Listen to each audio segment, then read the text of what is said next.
Hi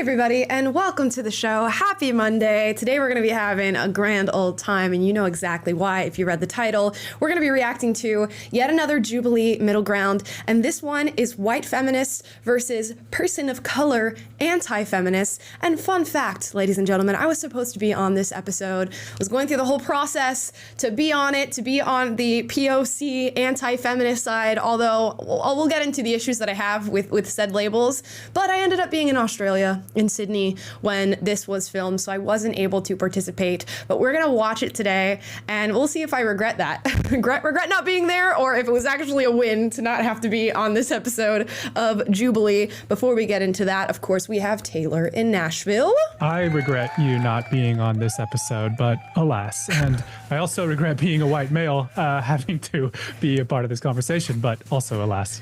Yeah, he'll be here to give his male take on some of the content that we get into and the subject matter that we discuss during this Jubilee episode. Without further ado, I have a feeling this is going to get a little tense. Let's get into it. I don't think the trans argument is productive, especially as you who works with victims. You know victims can be victims anywhere. So when saying it's a trans bathroom issue is so ignorant. We have fallen as a society that we are sitting idly by and letting young girls feel completely unsafe in these environments that used to be safe. Hi, I'm Gen, and I explore social and controversial issues through both sides. Today's middle ground episode will be white feminists versus WOC anti-feminists. Today we'll be talking about the purpose and agenda of the feminist movement, how it's evolved, and what it has or hasn't done to represent all women. Okay. First prompt is, the feminist movement is racist. Ooh, that's a tough one. Okay, the feminist movement is racist. I'm gonna have to, twist this whole thing around. I have a feeling left-leaning people will say, yes, the feminist movement is racist because it's to the exclusion of women of color. And, at the beginning of feminism, there was a lot of white feminists sort of leading the charge when it came to all the different movements and asks that were involved in first wave feminism. I have a feeling that's what they'll say. On my end of things, I would say that feminism as it stands today is actually pretty actively racist towards white people. And I think we're gonna get into some of that rhetoric today. They don't view the struggles of white people to be valid or comparable to the struggles of people of color. They view white people to be largely responsible for the issues and all of the struggles that women, I guess, are perceived to be going through today. And in that sense, I'd say, I guess the feminist movement is somewhat racist towards white people. So I guess I'm walking forward, if that makes sense. Am I alone in just thinking like this is a very strange first question to be? You're opening the topic of feminism, which is ostensibly about the welfare of women, women's rights, etc. And we're immediately going over to race. It's like just on a very, ignorant, just surface level analysis of the question. It just seems like sir, this is a Wendy's type moment. Like, why are we talking about race right out the gate when it comes to talking about women's issues? You would think, but with freaking woke ideology, you have to have the intersectionality of the issue. So I guess if we're going to be the wokest we can possibly be, the best thing that we can do is inject race into the conversation before we move forward in any other direction. That's typically how it goes. And let's see who we have to back this up. I have a feeling a lot of people are going to walk forward, but for different reasons. Intersectionality is like one of the big words. Boom. Words of like fourth wave feminism. As I'm sure all of us would say, we're intersectional feminists. We want inclusivity. We want to hear your voices. We want more women of color in the feminist movement because we believe it will be beneficial for all of us. It still has so many issues. When you're a white woman and the only oppression or prejudice you've ever faced in your life is just being a woman, it's very easy to latch onto that identity and only want to fight for that. I see a lot of queer people do this as well, trying to create a minority out of yourself, yeah, and to make it as an excuse for why you should have a louder voice or why your opinions matter more. Okay, I'm already hearing a lot of like white ally language, which is typical. This is what we would expect specifically from white female leftists, I would say, that makes sense that that's their worldview. They view that if you are a white person, the only real struggle that you can go through is if you happen to be a woman or if you happen to have a sexuality that falls outside of the norm or some sort of gender identity that falls outside of the norm. And that's by no means true. I think it's honestly a little bit demeaning to hear that. And I'm sure many of you probably feel the same, especially if you're a white person who's gone through other struggles in your life that has nothing to do with race, has nothing to do with gender, has nothing to do with sexuality. To be invalidated purely on the basis of your whiteness, I think is an injustice, and it's unfortunate that she's doing it to herself, as she is another white person. And I think we're going to see, obviously, a lot of that because this is specifically a group of white feminists. So I'm not surprised at all. Age of social media too. I think it's a blessing and a curse. Social media can sometimes be a downfall because that's really where we get a lot of misinformation and why the movement is so broad. You know, the pendulum swings too far one way, too far another. For white women, but for us, social media is probably one of the only channels that we're able to voice our struggles and our opinions and what's actually going on. The topics that you guys are trying to fight for, equality in the workplace and whatnot. Like, I'm not trying to be equal to men. I'm trying to have like women be like have the right to live, have the right to be women, you know, and being able to be safe and be okay. I see two things, right, with the movement. There is the savior complex of always wanting to save, and then there's the victimhood complex to all of this, right? And so then that's the pendulum swinging. Some people on our side would say there's this, Olympics of trying to outdo each other in the victimhood category. And I think that's what's perpetuating the problem, and it's keeping people from wanting to be like, I'm not that. I'm not a feminist. Is there like a similar movement in Cambodia? And if there is, does it look completely different than what it looks like here? I work in the space of trafficking. I've been fighting child sex trafficking for 15 years, but it's a global problem. And it's a horrible problem here too. But that's how I got into the issue, was specifically young girls in Cambodia being sold in brothels. And so there is a lot of movement to fight for just basic human rights in Cambodia. I really relate to that in a way because when I was younger and I was identifying as an anti-feminist, I come from like a really small town in Minnesota. I was like looking around and it was pretty much just all white people, and I was like, I'm equal. Like, there's genital mutilation happening across seas, and I looked at feminism and I didn't see them fighting for that. So at like 13, 12, I was like, no, anti-feminist. And I've changed my opinion on that because I know that in our communities, there is so much that we can do to benefit women. And I can't go overseas and do those things. It sounds like you are doing those things. I'm not exactly getting her point there. I understand what she's saying, that maybe from her perspective, she didn't see feminists doing a lot, so she identified as an anti-feminist, but now she's realizing things that she can do in her own, hometown, in her own soil that can move towards I guess, the movements of women and doing better for women. I'd love to hear her sort of explain and elaborate on exactly what that is, because that tends to be a really tough part of the conversation, is what exactly are you fighting for? What other progress needs to be made? And we can understand that there's, plenty of need for maybe feminist movements in countries outside of the United States. I'm wondering what's going on here that needs progress or needs people to protest on behalf of, and all these different things. And I'm curious whether or not she's going to get into that or not. I think the main struggle we're going to have throughout this whole episode is, what does feminism actually mean?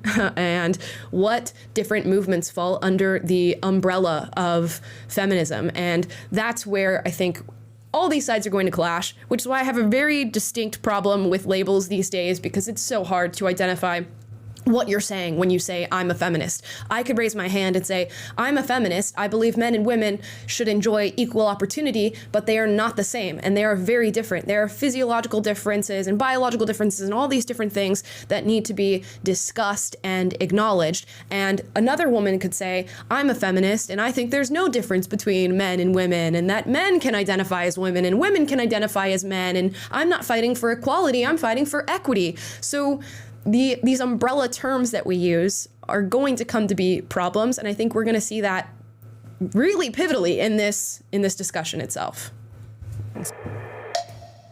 I don't think feminism is really racist in a sense that they're emotionally ignorant to the consequences of their actions in the name of fighting for equality. There's obviously racist people, and there's some feminists that may be racist, like most people in the world. However, as a whole, I don't think that feminists can be racist when one of their biggest global talks is, I know we were talking about the Middle East, but on one feminist, they literally talk about African women's lives. And there's a lot of Middle East that they do talk about. And I think if it was that racist, they wouldn't highlight that, you know. Right. Even I agree with the first prompt, it does benefit white women. I don't think that the movie, because literally on paper, you guys are focused on helping other races. It's not just, oh yeah, white women. And I think it's more selfish because focusing on one issue over the other, and sometimes it is focused on victimhood. So that's what I would say more so about feminism rather than it's racist. It's a difficult question. How do you identify a movement as racist or not racist or anti-racist, whatever phrase you want to use, when so many different people make up said movement with so many different opinions? You're going to have racist feminists, you're going to have ones that aren't racist, you're going to have ones who are anti-racist. All these different terms can now be lumped together under feminism. So I don't know how one could reasonably answer this question. I don't know if it's the best prompt. Yeah, I can agree with that now. Like changing my mind, like I thought there's a large group of people who are not being focused on, large group of women that feminism is not focusing on, but it makes sense to now, let's not blame the movement, we have to blame the people. For example, using women like who wear the hijab and like the whole thing that happened in Iran, like in order for women to be free, they have to be able to remove their clothes or whatnot. So you guys are not really fighting for women to wear what they want to wear, you know, like, and they put the blame on me that you're being oppressed. Like I'm oppressed. Like that's just what I'm categorized as, because I started wearing the hijab 2.5 years ago, and I was the first woman in my family. I don't come from a hijab wearing a family. And because of the fact that Western society has flipped it so much to make Muslims feel uncomfortable to do so. But then I realized that, you know, I don't need to fear anyone but God, and, you know, ultimately I'll be protected, and I want to identify myself as a Muslim woman because I'm proud to be so, and I don't have to be ashamed in that. And I want to be able to represent Islam and represent Muslim women in public. We don't say the same thing to nuns who do that. The concept of a religious head covering exists in just about every religion. In every even religion. In Judaism, because I'm Jewish myself. Orthodox women, they're supposed to cover their heads all the time. They wear wigs, they wear shawls. I really want. This is why it comes down to the individual and not the collective. You cannot make a rule on behalf of an entire group or community of people, because you're going to find people who disagree or agree with that rule. What's happening in Iran is led by women who identify as Muslim, who are saying, I don't want to wear the hijab. And then you have a woman like her who says, I am Muslim and I do want to wear the hijab and I don't want to be judged for doing so. And this is why it must be on an individual basis. You can't blanket define people as being oppressed or being victims to some larger system, because you're going to find people within that system who do not view themselves to be oppressed or victimized, and you're going to find others who do. Wanted to listen a lot this episode because there obviously is a reason why there are women of color that are on the opposite side of feminism. I do agree the movement is not, by the root of it, not racist. It's meant to encompass all women.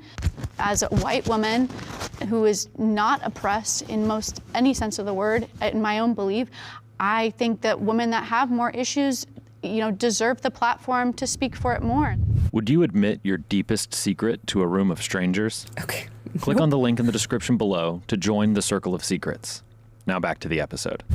You can support women and not identify with the feminist movement. You can support women and not identify with the feminist movement. These prompts are very interesting. Of course you can support women and not identify with the feminist movement. Again, I don't like this blanket term of like, I support women. What does that mean? I don't support all women. There's plenty of like horrible women out there that I by no means want to support in any way, shape, or form. I'll support women who need supporting and deserve supporting. That I can say. And you can certainly do that without identifying with whatever iteration of the feminist movement we are experiencing right now, which I have a lot of problems with. You don't need to be a feminist to support women. You just have to be human. Sure. You have to be human to support women. You know, you come from a woman. In most cases, you marry a woman. You know, you give birth to women. So we're so valuable. Yeah, and I think because the pendulum has swung so far over, the more we have these conversations about not boxing everybody into these categories and these labels and, you know, this color and that color. You know, I'm married to a black man and my kids are mixed, but I never see my husband as a black husband. He's just my husband. And I agree with you. You just have to be human. And I think if you operate in a place where you just want to uplift people, in general, we would be a better society instead of trying to box everybody into a category. I feel like just to label myself feminist, it's more of a political term. I can support women. Like I just have so much love for everybody here. I don't care what color, all the women I support, and I want to see every woman win. And in whatever way I can do that, I try to do that. I don't have to say that I'm a label to make that so or make that true. I also think that people who sometimes adopt the label of feminist don't do the work. Like, they don't do the work, they don't do the history, they don't listen to other people. Like, I think a lot of white women in particular will adopt the label of feminist and just spend their time with other white women who are feminists. But what should you be spending your time to do? Fantastic question. I was just immediately about to ask that. What does it mean to do the work on behalf of an ideology or a belief that you tend to hold as a person? I could identify as a feminist, and I show that in, you know, taking what I believe my place is to be as a woman, supporting my future daughter, my sister, my mother, my grandmother, and that would still be characterized as feminism. What does it mean to not do the work? Must you look into like the extended history of every single belief it is that you hold currently and be at the forefront of protests or movements or charity work on behalf of that label? I don't think so. And we kind of create this tier system, and both left and right do this, where you take on a label and they're, well, you're not actually like us because you're not out there doing the actual work that needs to be done. What does that mean? All that the label means is that this is a belief that I hold in regard to the world and my worldview and how I believe people should or should not be treated. That's it. It does not mean that you've subscribed yourself to doing some amount of work or working on behalf of a charity or marching on behalf of a movement. It just means I do or do not identify myself with the feminist movement. It's really that simple. You should listen to other voices that don't agree with you. Yeah. Let your opinions be challenged. One of the reasons why I'm on this side, I tried to be a feminist really hard. I mean, how can you not? Who doesn't want to fight for, you can't, I mean, like I said, even though we're all anti-feminists, who doesn't want equal rights for women? We're women. I can disagree with certain parts of your movement and think also, I still want to be a part of it, but there's certain women that say, no, you can't be a part of this because you don't agree with this part. And you are not for us. And I honestly believe there's a disconnect from what the first wave, what the history was, what the agenda is, what the 2,000 organizations there are, and then what the base, and then the media. So there's like 6 different strings. Right. It's a distraction, I think. Yeah, it's like 6 different strings, and it's confusing. So then my question is, you know, if we're talking about the feminist movement, and is there really a need for it in this day and age where we were just saying, you know, when you're a woman in America, what freedoms don't we have? Freedoms over our bodies. And that's where the exclusionary starts to happen, right? You can't be a feminist if you're pro-life. Very big. Right? And so that's why there's so many women that I know in my circles who absolutely will not identify as a feminist. And not even pro-life. And we're pro-women. If you are, it's so interesting to watch this dynamic because there is subtly, I know some of you can probably notice this, from the position of being a white ally, you do sort of have to defer to whatever the other side is saying because according to your own ideology, they should be listened to over your opinion because they are women of color. So you're gonna hear them sort of go, okay, yep, I see your perspective. I feel like you should be listened to. I feel like maybe I need to be quiet and maybe I should hear you out, even though you know deep down there's like a fire burning in them that is saying, I do not agree with a single word you're saying. But because they believe that women of color are to be listened to over white women, they sort of have to play it very, very safe here, when in reality, we're all very much equal human beings. Our sentiments and our beliefs and our thoughts should all be listened to and grappled with, and they can't have that be the reality because of what they believe. You're not doing something about it, you're not helping women. If you are not being pro-women, I think it's just too passive. And I do think if you believe that men and women should have equal rights, then this movement is for you. But I do apologize that it doesn't seem like it's for you. So what are you doing as a feminist that we as, like, you know, pro-women, not feminists, aren't doing? Getting organizations like, you know, Girls on the Run, like volunteering as coaches, like being a part of our community. Who says we don't do that just because we're not feminists? 100%. Those are like pro-feminist movements. So I would assume that being a part of those movements would mean that you are a feminist. But what does that do? So okay, when I say what does that do, I don't mean, of course it's good. It's great. Volunteers going to help women and put them in great spaces. I'm a part of that. I do that. Yeah. So that's what I'm saying. Like, super cool. So I'm saying, what does that do that's differently than someone who's also in the community? I'm not going against everything you believe. One opinion that is very big on your list that I can't check off just for my morals and my religion or anything I've got going on. I can't be a part of that. So then I guess you're not a feminist if you don't believe that we should have access to our bodies. That's just where we disagree. And that's, I mean, what if I say, okay, we can have access to our bodies, have an abortion, but how about we can think about and talk about moderating? I think that's, there's no middle, like we're here, but there's sometimes no middle ground. The feminist movement has really, especially... Pause.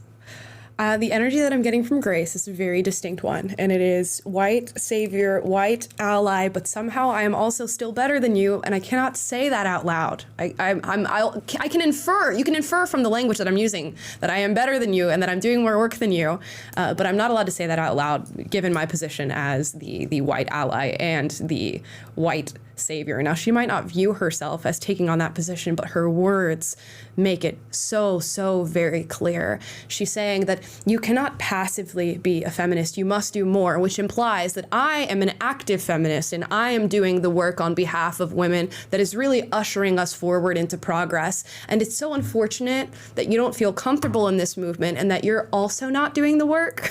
And since you're not doing the work, you don't get to be a part of the thing that I've, deemed to be feminism. Very clear, and she's trying to play it off a little nicer than it actually is, what she's actually saying, but just needed to point that out. Taylor, you're just shaking your head. Oh, well, yeah, I mean, I'm getting the classic, like, let me explain to you how oppressed you are, that I've seen you respond to, the Candace Owens of the world respond to many a time. But you still get that posture of somehow they're morally superior because they have done the work, quote unquote, and are checking all the boxes of the correct positions on these issues, and you are not. Therefore, you get talked down to, even though you are in the oppressed category. It's just the cognitive dissonance is overwhelming. Yeah, and it's one, they'll lean on you should have looked into the history of feminism, and that's how you do the work, that's how you really understand it. If you look into the history of feminism, you're going to find a lot of different variations and different types of women with very different ideologies who are working on behalf of the feminist movement. And the example that they're using here, this pro-life example, look into your history of feminism and how many of those women were pro-life, and they worked to get your right to vote, your right to be in the workforce. And are those no longer feminists? Are you now going to look back and they're now excluded from the movement that brought you to where you are today, where you're sitting having this discussion about what feminism actually is? It's something to think about. If you want to talk about an issue that is very divisive, is the pro-life and the pro-choice movement. And within the feminist movement, it's strictly on one side. I'm of the belief system, if you're really pro-woman, you will support that woman no matter what her choice is. If her choice is to keep a child and she's 15, then we provide the resources and the community to support that. And that's what we want, and that comes down to the media. I don't see it. Absolutely, and I don't blame you. Side. And you're asking, what are we doing? And I don't think any of our list is that big. Yeah. I don't know any feminists who are like leading the frickin' parade, and that should be more the case. And you're right. It's very hypocritical. Leading the parade is not necessarily all that there is with feminism, and like doing the work. Like I work as a rape crisis counselor. I work with rape victims every day. I've had to get people access to abortions when they've needed it for dire situations. But I've never led a parade. But do you guys think, do both sides agree that there has been progress between men and women in equal rights? We better. You better. Some sectors. Yeah. Some sectors. Okay. Some sectors? Yeah. I mean, for the most part. in most sectors. What's the success measurement, right? I mean, that's what I look at. People are more depressed, more social anxiety. There's a happiness barometer, right, that they study and everything. It hasn't yielded the results that we think it should. I disagree. Add on to her point. I just wanted to say, like, exactly what she was saying. I don't think a movement should continue if it's now creating a war. It's like literally like men online now with red pill. It's going against feminism. Male feminists is like on a toxic end, and it's just two toxic groups, and it's like we're hating each other rather than seeing, okay, where can we meet each other in the middle? Where do we benefit each other? Because we need each other. Men need women, women need men. I don't think it's fair to blame feminism for red pills, because red pills were always there back when it was normalized. Men have had societal power over women for years. Okay, it's a pendulum swing. I mean, all of this, it's all reactionary to one thing or the other. So it's like every force has an equal and opposite reaction. That's exactly what we're going to experience with what's going on. I'm glad that most of them said that we have made significant progress when it comes to the relationship between men and women, although we could make an argument that we are regressing currently, but that's neither here nor there. We've made a significant amount of progress. Look at these women. I think almost all 8 of them are sitting there wearing pants. They have bank accounts. They most likely have jobs. They have the capability to vote in this country so long as they are US citizens. They have the capability to choose whatever direction they want to go for their lives as far as entering the workforce or becoming a mother. They can be on their own their entire life and support themselves. They can speak out politically. They can run for political office. There's a million things. The list goes on and on of the progress we've made as a country when it comes to the difference in the treatment between men and women. And to deny that would just be wrong. It would just be wrong. Yeah, and to your point about the pendulum, I mean, you get into trouble and you foster division, you foster this gender war that this lady referenced whenever you go too far and you're not focusing on the universal principle of equality of the sexes or treating men and women in the same way, even though that they're different. You get into trouble whenever you say, well, you've had the power for so long, so now it's our turn to have the power and it's your turn to be oppressed. And like people like MLK had so much success because they put forward a vision of the shared value of equality and saying, we're all equal under God and we should be judged on our character, et cetera, which sounds so tired to invoke now, but it's true. And when you create an environment where you are reacting to the evils of this other group, and now I'm going to, for me, I'm a Lord of the Rings fan. You put on the ring instead of saying I'm going to throw it into the fire. I'm going to take the cultural power and impose it on the other group. Now you're just going to foster resentment from that group. So people like the Andrew Tates of the world, the Red Pill movement, was distinctly a reaction to hyperfeminism. Now feminism was a reaction to being under the quote unquote patriarchy and having an unlevel playing field in the first place. That was wrong, but it's also wrong to not treat men equally and to oppress them now. And we just can never seem to land on the healthy middle and focus on universal values. It's always about this power struggle and oppressing the group that used to be in power, etc. And as long as we keep doing that, it's just going to be a merry-go-round of divisiveness. 100%. And it's just going to keep going. You just watch. And where they get rid of one creator or one person saying this, another one will pop up in its place and it will be 10 times worse. Now, we did get $100 super chat. We read everything above 50 immediately. Herb Disoriented said, I would like to bring an issue to your attention. There is a streamer named Kaczynski, aka or goes by Vaush, Vaush. I don't know how to say his name. He recently exposed a personal file of child pee on his live stream. Nothing has been done, and his X clips are disturbing. His videos are still being posted. Help. What I will say is I know nothing about that story, so I don't feel comfortable commenting on the personal possible crimes of another individual. But I encourage you all to look into that, especially if that's somebody that you consider yourself to be a fan of or you're watching. Do your due diligence, investigate, but I will not comment on possible crimes that I know nothing about. With that being said, we're going to get back into this middle ground. way that it's going now, I've never heard this type of rhetoric with men and hating women until like I've seen it's really going back and forth now. Men and women this, women that. I'm like, what's wrong with you guys? What's like, what's wrong with women? And it's just like, it's like a counter. Not to say that they're okay for doing it, but I'm just saying it is a pendulum swing, a counter of what they're hearing. Men suck, men suck. Now they have to say women suck. White women benefit the most from the feminist movement. White women benefit most from the feminist movement. Pause. Okay. I think if you're looking at like maybe first wave feminism, which was largely led by white women, and you could argue to the exclusion of women of color, or at least to the non-acknowledgement of women of color, then yeah, that would have been mostly beneficial to white women. But that was just the way that society was set up at the time. You're dealing with segregation, legislated racism, a ton of things at that time that would have given way to white women benefiting more from feminism. With the current day, where we're at right now in 2024, don't think that's the case whatsoever. If anything, feminism is moving in this new direction of excluding or silencing white women, and you have, new realms of affirmative action and job hiring and diversity quotas and all these different things. With intersectionality, you get to lump into feminism. So I don't know that white women are the ones benefiting most in 2024 from something like feminism. There's definitely a problem with white feminism and how it has completely left behind women of color within the feminist movement. Women of color started the feminist movement, white women took it over, and then excluded women of color from it. White saviorism is a huge problem that happens, just not in the US, but all over the world. And with that comes the exclusion of everyone else. They look at themselves and say, oh, I am oppressed, but are failing to look at all of the intersectional, versions of women that are also oppressed in society.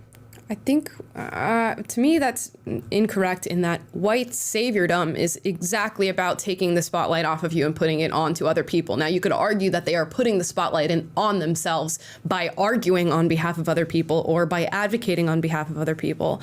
But if anything, in a lot of ways, I think they're pushing themselves out of the conversation. It's a tough balance to strike on that one. It's an interesting thought to look at that from two different perspectives, and for her to say that that's highlighting white people, whereas in a lot of ways I think it's detracting. I think even from the beginning, different groups of women have different problems, and I think even from the beginning, white women wanted to have the ability to work outside of the home. When black women, we were already working a lot, so we didn't have that same desire. So it's just like, I think some issues that may be beneficial to you guys, that you guys focus on, but it's not really beneficial for my communities. The separation of families are already very big in the black community, so I think certain messages of the feminist movement separates women from men. Yeah, and I like that you talked about the history. It's really important. Like you said, it was if you think of slavery, we had feminists and they actually risked their lives, and some of them had them taken. We marched knowing that some people didn't even think we were welcomed. We're all different. I can't know what you all go through.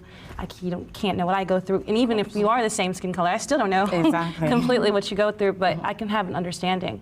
And how can you have an understanding when it's never been the focal point? Also, feminist issues that are currently going on right now. Where are the voices for, women in the Middle East, for example, who are suffering in Muslim countries at the hands of oppressors? There's 50,000 pregnant women in Gaza, for example. The miscarriages have skyrocketed 300%, and they're doing C-sections with no anesthesia. Women are cutting up tents to use as menstrual Absolutely. products. I'm sure you saw that post as well. Like, people are fighting for the Barbie movie, but they're not having the same outrage for the women in Gaza who are suffering. It's just so difficult to have these conversations. I feel like it's kind of just like we're all just talking over each other or past each other or through each other, and some things are landing. There's a lot of talking on behalf of communities when we're also at the same time advocating that you can't talk on behalf of communities. The one girl said, white women wanted to go out in the workforce, black women were already working. That's a hard generalization to make. I can get in a general sense how you could say that, but it's very difficult to talk on behalf of a community. The other girl says, you can't understand my experience because of who I am, and it's even different among Black people, but at least we have that baseline understanding. I'd argue that we don't have that baseline understanding as Black people, and we're all different individuals.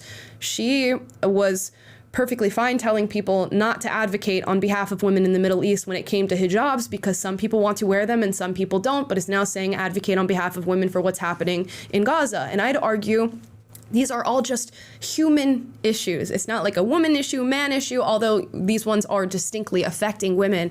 It's just human issues, and we should do what is best for human flourishing. And in the case of what's happening with Gaza, yes, it is taking care of pregnant women and babies and making sure women's needs are met for the time of the month. And it's horrific what women are experiencing, and men and children, and everybody is experiencing.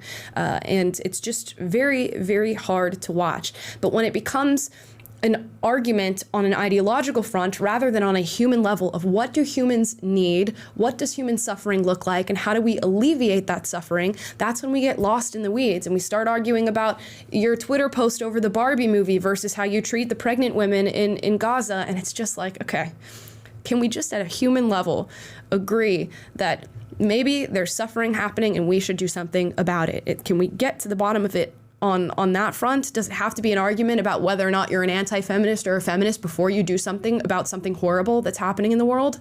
In my opinion, no.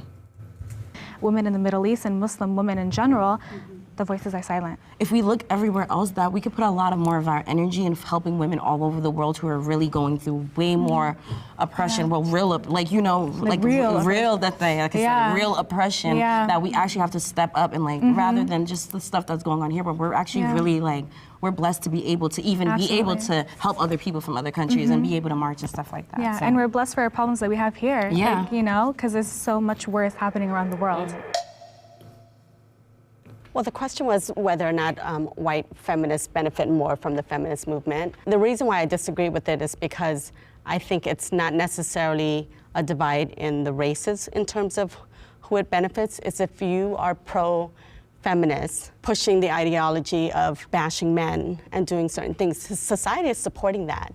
So that's the reason why I didn't necessarily agree with the statement. I have a question for you, because you brought up specifically that society's supporting the bashing of men. How do you define the bashing of men? I want to know where you draw the line between bashing men and talking about the ways in which women have historically been mistreated by men. Question. This generalization of calling men toxic. I've always been surrounded by incredible men who are very supportive, protective, uplifting. The language and the narrative that we are pushing to diminish men as a society, I think it's very harmful. That kind of rhetoric is harmful, and I also think the foundations of feminism are not about men are toxic, men suck, they're, you know, they're bad inherently. That's because what we always hear. Yeah, no, I know, and that's not true. I also think so. Okay, I'm glad that she said that's not true. Yeah, there's a ton of examples. I mean, we recently reacted to, on the show of like a ton of young women being asked, do you need men? And they said, absolutely not. We don't need men.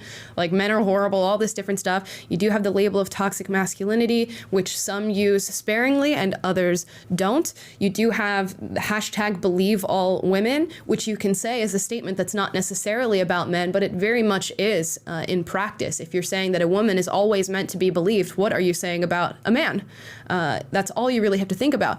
Plus, there's tons of fighting back and forth about this not all men narrative where people are saying, obviously, this is not all men. There are plenty of good men around us. I'm sure you can rattle off names in your brain of good men in your life that have been present, your brothers, your fathers, your uncles, your friends, your boyfriends, your husbands, people that you can think of who encompass not all men. Yet a lot of feminists say, well, if you respond to me with not all men, you're detracting from the feminist movement. So tons of rhetoric directed towards men, and I'm sure tons of rhetoric directed towards women as well. It's a shared experience now because we are so polarized on the basis of sex.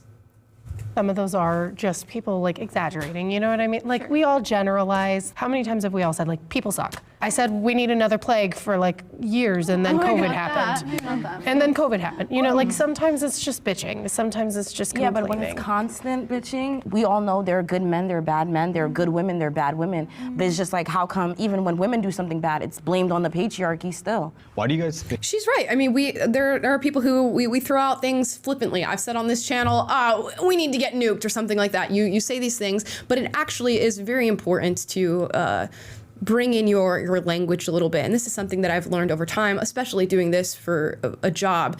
Your language is really important. Your rhetoric is really important. And even something that you say sort of flippantly can go on to affect people. Now, you don't have to worry all the time of like, is what I'm saying affecting people or is it offensive or whatever?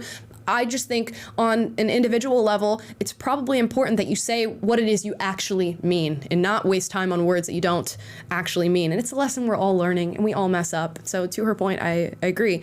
And to the other girl's point, when it's constant, this constant ridicule towards men, hatred towards men, calling out of toxic masculinity, saying all men are horrible, I hate them, I don't need them, that message does start to land. And it lands amongst the most vulnerable of men. And the most vulnerable of men go on to be disenfranchised, angry, upset, lonely, sad, and if what feminists say about men is true and they're toxic and they're horrible and they're violent and aggressive, why would you be using rhetoric that fosters the manifestation of toxic traits? So the more you demean men, the more toxicity that you create in return. So it's really important that you utilize your language properly and say what it is you really mean. Think, and maybe it's because of proximity and where we live, but in Western society, it seems like feminism is talked about a lot, whereas it's not talked about as much in other countries. Why do you guys think this is? It's because other countries have a lot of things going on. And I don't mean real problems? Right, and I don't mean to say that like we don't have, like America, we have our problems. I mean, every one of us can say that there's something that, you know, that America does that can be better. But not only that, sorry, go on. Yeah, I was gonna say, but not only that, but in other countries, they're not confused. Men know their roles and women know their roles. Like, for example, like the Gulf countries in the UAE and Saudi, I've never seen women be happier, you know, and women here, especially women here, or in Western societies, you know, want to be like them. We're not striving for equality, we're wanting equity, meaning we want where we're able to get for us to strive in our own place and for men to strive in their own place. I don't know about... It's also because the West has distinctly chosen to concern itself with progress and being a civilization that is consistently working towards progress and innovation. So the very rights that you are awarded as a woman in the West give way to this sort of progressive ideology and constant talks of how can we have more progress, we need more feminism, we need to do more against systemic racism. It's because the West is actually concerned with solving the problems that are creating gender divides, solving the problems of sexism and racism and homophobia, whereas other countries, quite frankly, a lot of them don't care.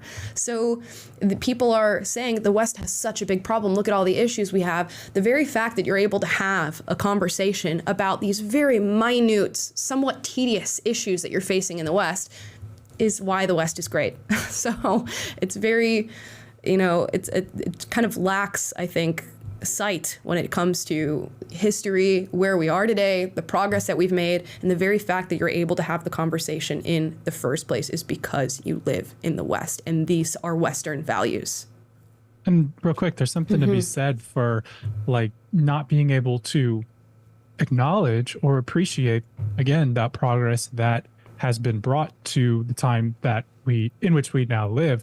And I feel like the fatal flaw of the West has proven to be that we are too open-minded and too focused on progressing, that we can progress past what have proven to be good ideas that correspond well with human nature, that understand what works when it comes to governance, what works when it comes to values that we should hold dear and enshrine. And we get bored with those, or we somehow fall prey to attractive ideologies that will cast you as if I'm in a victim group, then I can benefit more, or whatever, fosters resentment against your oppressors. And now there's this new reality where we made a ton of progress under sort of Enlightenment liberalism, but now we're like bored with that or past that and adopting this old tried and failed ideology that's oppressor-oppressed framework, the Marxist sort of with a new spin on it that divides people on, instead of on class, it's on race or gender or whatever. And that is attractive, but then it's not working, and it's creating all this division, and it's creating all these social problems and issues between men and women, all this confusion. And, we're having difficulty defining simple things like men and women. And I think all that is just reflective of being so progressive that we've progressed past things like biology, things like proven principles that we've been able to build and flourish under, and yet now we choose to despise them. That's just very disheartening to witness. So open-minded that our brains have fallen out. That's where we are right now. About us over here, but that's what I want as well. I want any woman or anybody who identifies as a woman to be able to... You heard that? She said as a woman or anybody who identifies as a woman, meaning men. Meaning now you are labeling yourself as a feminist, which is somebody who's supposedly working for the progress of women, and you are allowing biological men who identify as women to be a part of that feminist movement. That's all I need to say. However it feels comfortable to them. And I think to be able to amplify your guys' voice would be the first place to start, and to really make feminism intersectional, like I'm assuming we all want to. That's us to stop talking. I mean, our side was the first side that talked when we sat down. White women just want to have a microphone and talk, and I really think we should all just listen moving forward in this conversation. But there are black feminists. I'm not. Okay, there's so much wrong here. Okay, I really think we should just move forward and listen for the entirety of this conversation. When you just like set aside your own individual thoughts because somebody else is more oppressed than you, then there's no room for conversation. We're here to have a conversation. We're here to debate. We're here to find middle ground, which means you do have to say your beliefs. And you can't just sit and listen to me when I know you do not agree with anything it is that I have to say. So we cannot, because of our white allyship, just say, I'm going to sit and listen, because then no progress is made. And that's why this ideology is inherently flawed, because it makes no sense. We have to hammer out the issues. We have to go back and forth, find out the middle ground, find out what we can agree on, and move forward in that direction. So you can't just defer to people because of their skin color. Not trying to fault anyone, but even black feminists, I think that deep down they know that even if we do bring our problems to the surface, it's not going to be, reciprocated in a way that's going to bring change. Anti-abortion laws have affected women of color more than white women. This is Patreon. The patriarchy has been beneficial to society. Agreeers? Well, very much depends on what you mean. Depends on what you mean by patriarchy. And depends on what you mean by beneficial. Depends on what you mean by society. No, but it very much depends on what you mean by patriarchy. I don't know what they're going to say. I guess I would argue that, yeah, in a lot of ways, it's inherently beneficial to society. We're all sitting in this civilization right now, and I'm sitting in a studio talking at you in a camera, and I get to live this life because of the society that I guess feminists are going to argue that was wholly built by some sort of patriarchal force. And if we're looking at that patriarchal force, you could look at it from an oppressive standpoint and say, well, women didn't have the opportunity for bank accounts until, very recently. They didn't have the opportunity to be in the workforce or to choose what way of life they wanted to lead. And in many ways were looked at as property or, transactional agreements. And you can look at it that way. Or you could say, men with their strength and their brute force built the society that we live in. They went off to die in wars and to work on our behalf, to provide for a family and to allow us to be home and to have children and to lead what was a much softer life in comparison to what they had to go through. Now, of course, you're going to see pros and cons and negatives and positives, and you can view that in whichever way you do, but in large part, it's been very beneficial as we are now living in a great age of progress, in my opinion.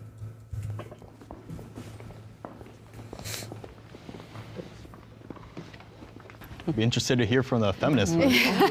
That's interesting. I think it's benefited society in the way that it was meant to. The patriarchy was created by men, especially in Western culture, through colonialism. The system was created to benefit specific people in society and not everyone in society, because men were the foundation for how the country was created, but I'm pretty sure these sort of ideas predate colonialism. I'm just gonna gender differences and the different dynamics between men and women and kind of like hunter versus gatherer and, you know, builder versus caretaker and nurturer wholly predates colonialism, and for good reason, for good biological, physiological reason, these things predate colonialism.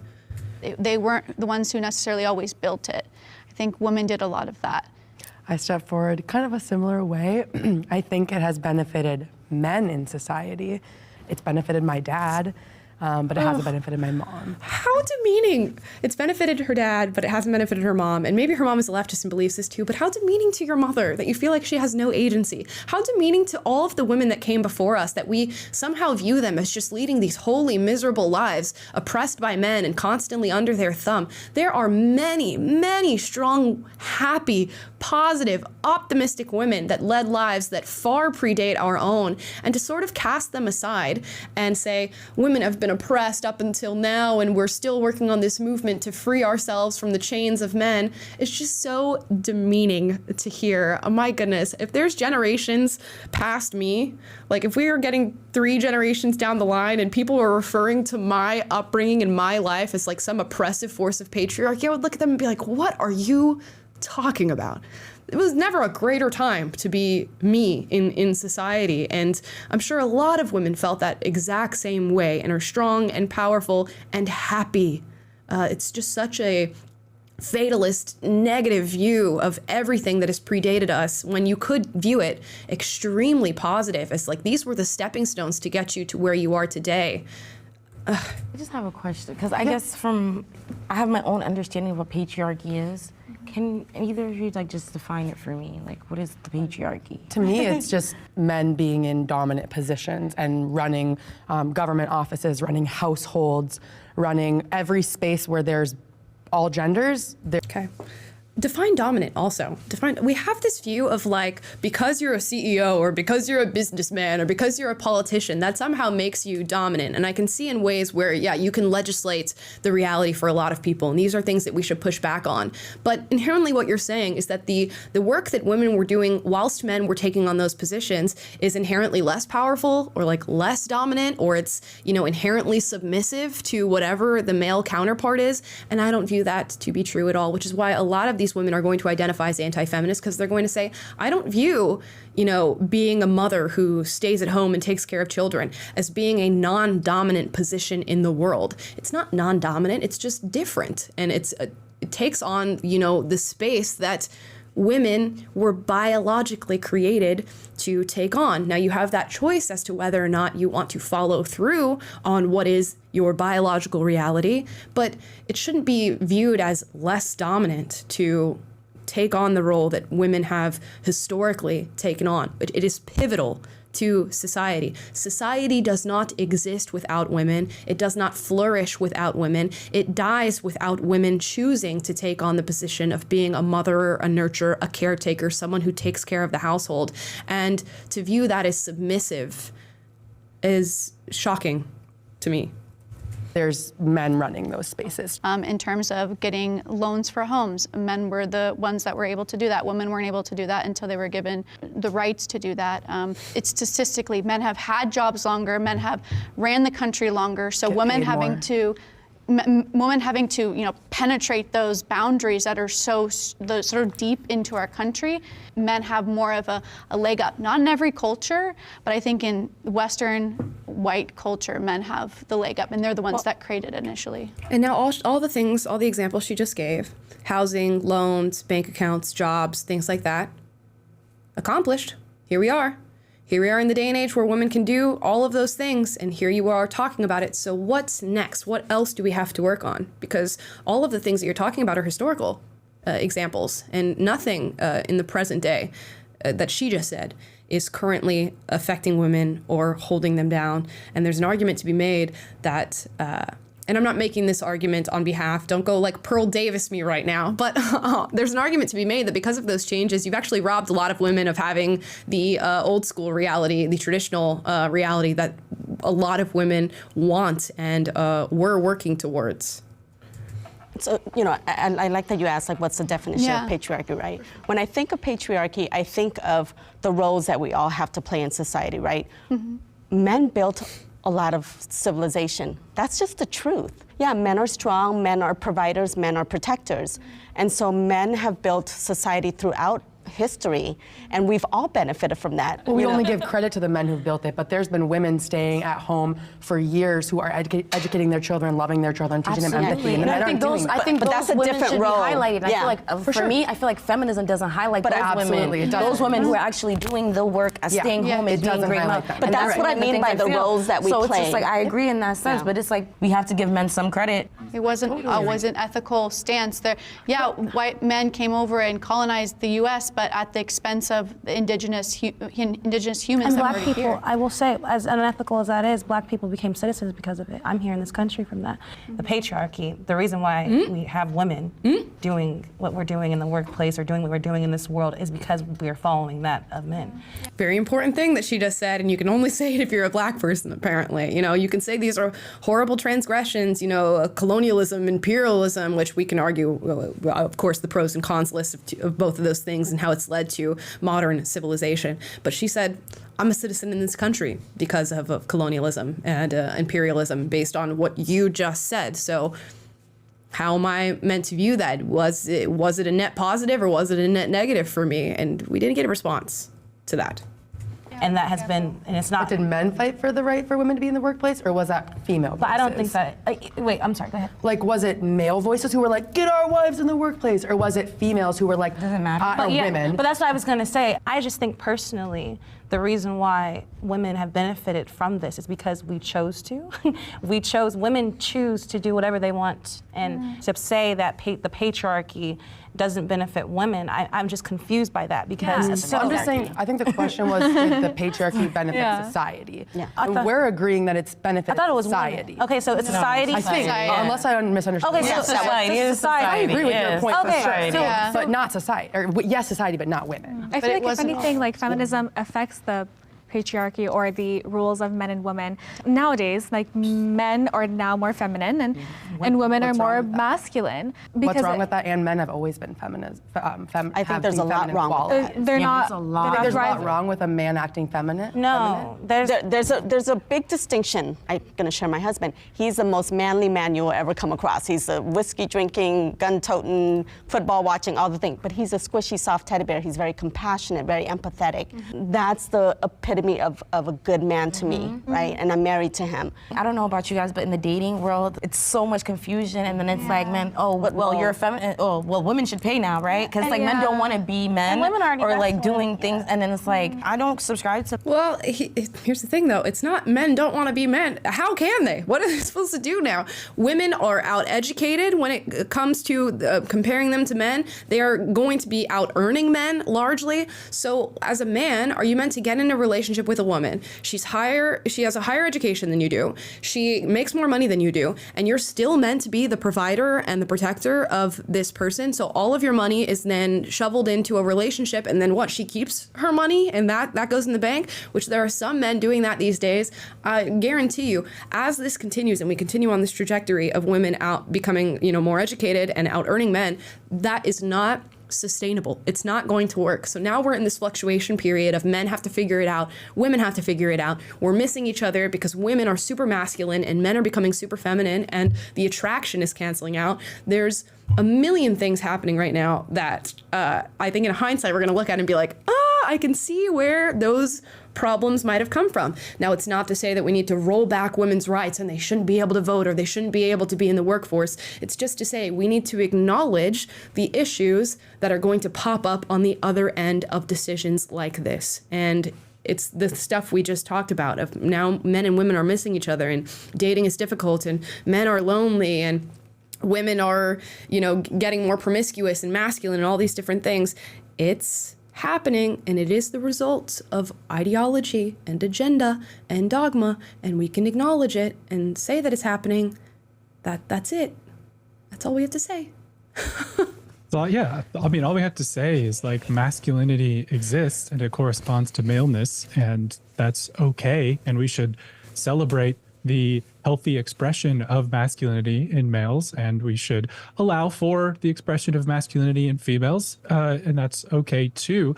But we shouldn't be in this place where we're teaching this ideology that human beings are just these amorphous blobs that choose to or manifest certain aspects of maleness and femaleness, and that is what determines their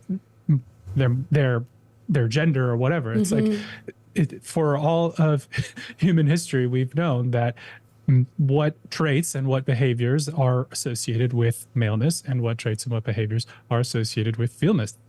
That doesn't mean that we have to have rigid social standards that enforce those on people, but that also doesn't mean that we should try to pretend like those realities do not exist. It leads to the confusion that we are now experiencing, where women are like, I can't find a man who will take on that masculine role. Yeah. And men are like, I can't find a woman that will take on that feminine role, or all of our expectations are just jumbled.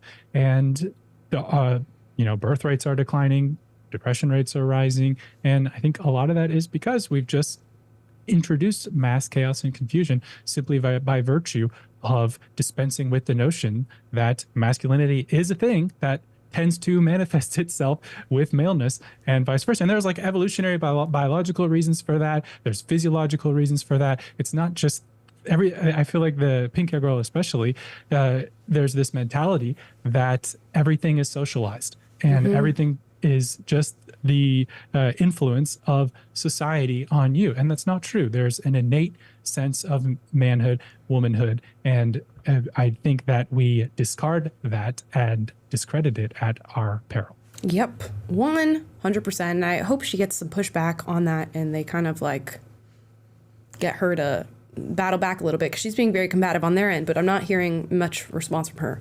The feminism, so I'm okay with just like a role, like you do your role, you're being traditional women. And society has functioned forever with very specific roles of masculine.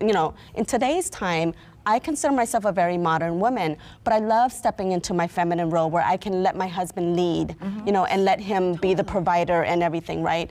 We've just got such an upside down world right now where, especially for the young generation, there is just no distinction.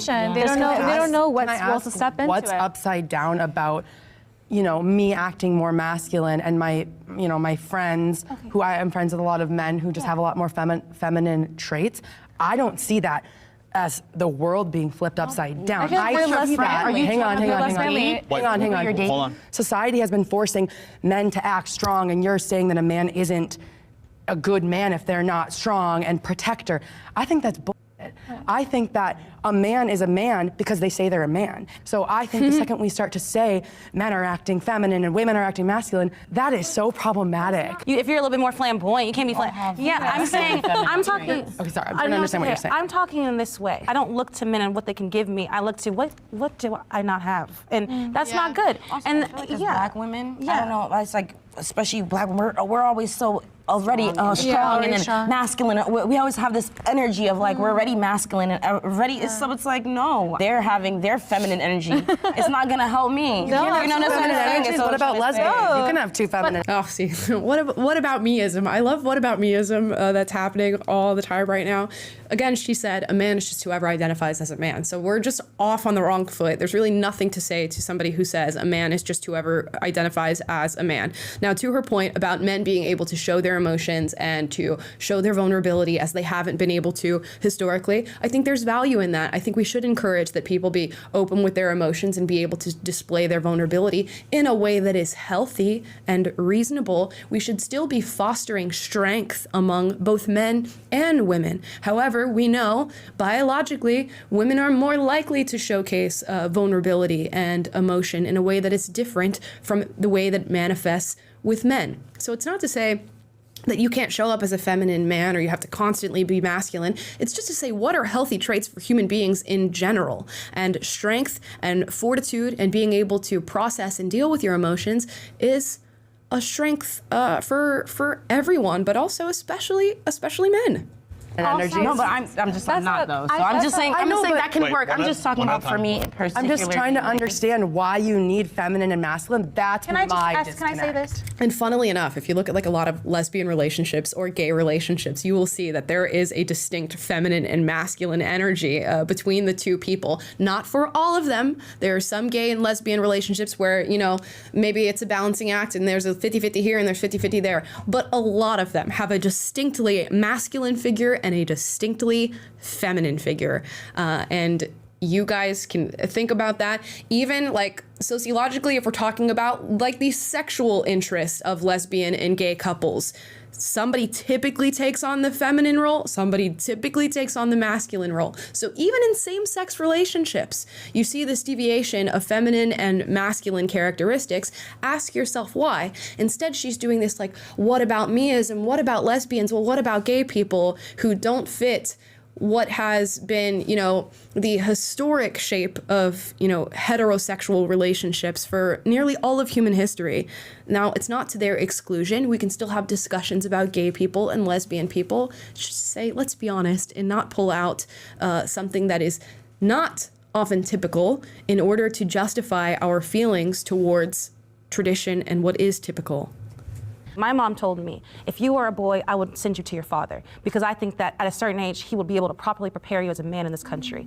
My dad told me straight up, he said, if you were a guy, I'm so glad you're a girl, because I would have been so much harder on you. It taught me how to be softer. And that's what, that is a feminine, me being a woman, a young woman, taught him how to be soft, because that feminine energy, he wants to protect me. Like seeing traditional roles like in Western society is looked down upon, but no, I want to be able, like in Islam, men are the leader of the households, and I'll give that to him, the respect to him, and allow him to lead me and my family as long as he does it and he fulfills respectfully and he does it within his rights that's God-given. And the moment he steps out of the boundaries and disrespects my rights and doesn't give me my rights as a Muslim woman and a wife, then I no longer have to follow his lead and his command and what he says, because I want to be like, I want to be in my feminine energy. I want to be soft. I want to be sensitive. I want to be a woman and stay in my role as a woman.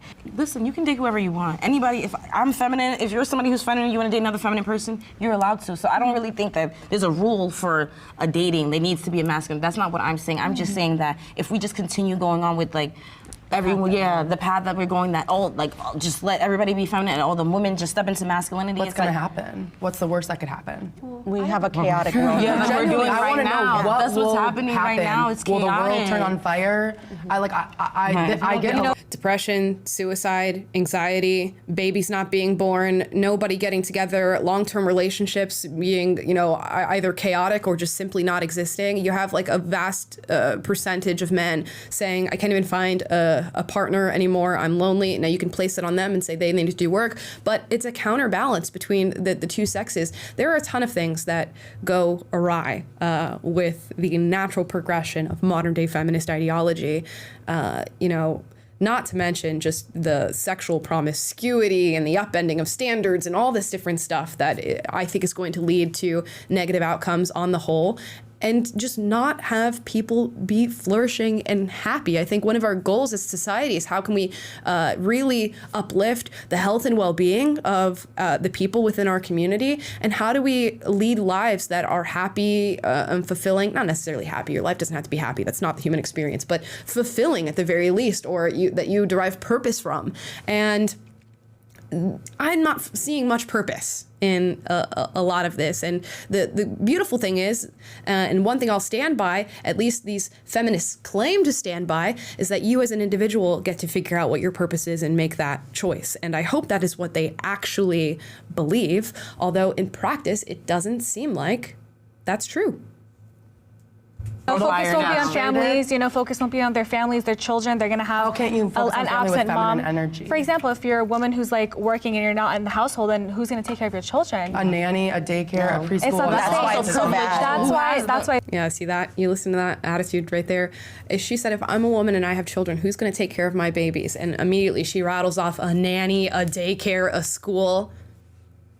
This, my friends, is the problem, and I lay it right before your feet. People are choosing to have children and allowing somebody else to raise them. Somebody who is not you, does not have your values, does not know your family, does not know your background, to raise their kids. And how she so flippantly gave the example of nanny, daycare, you pawn them off at this, that, and the other.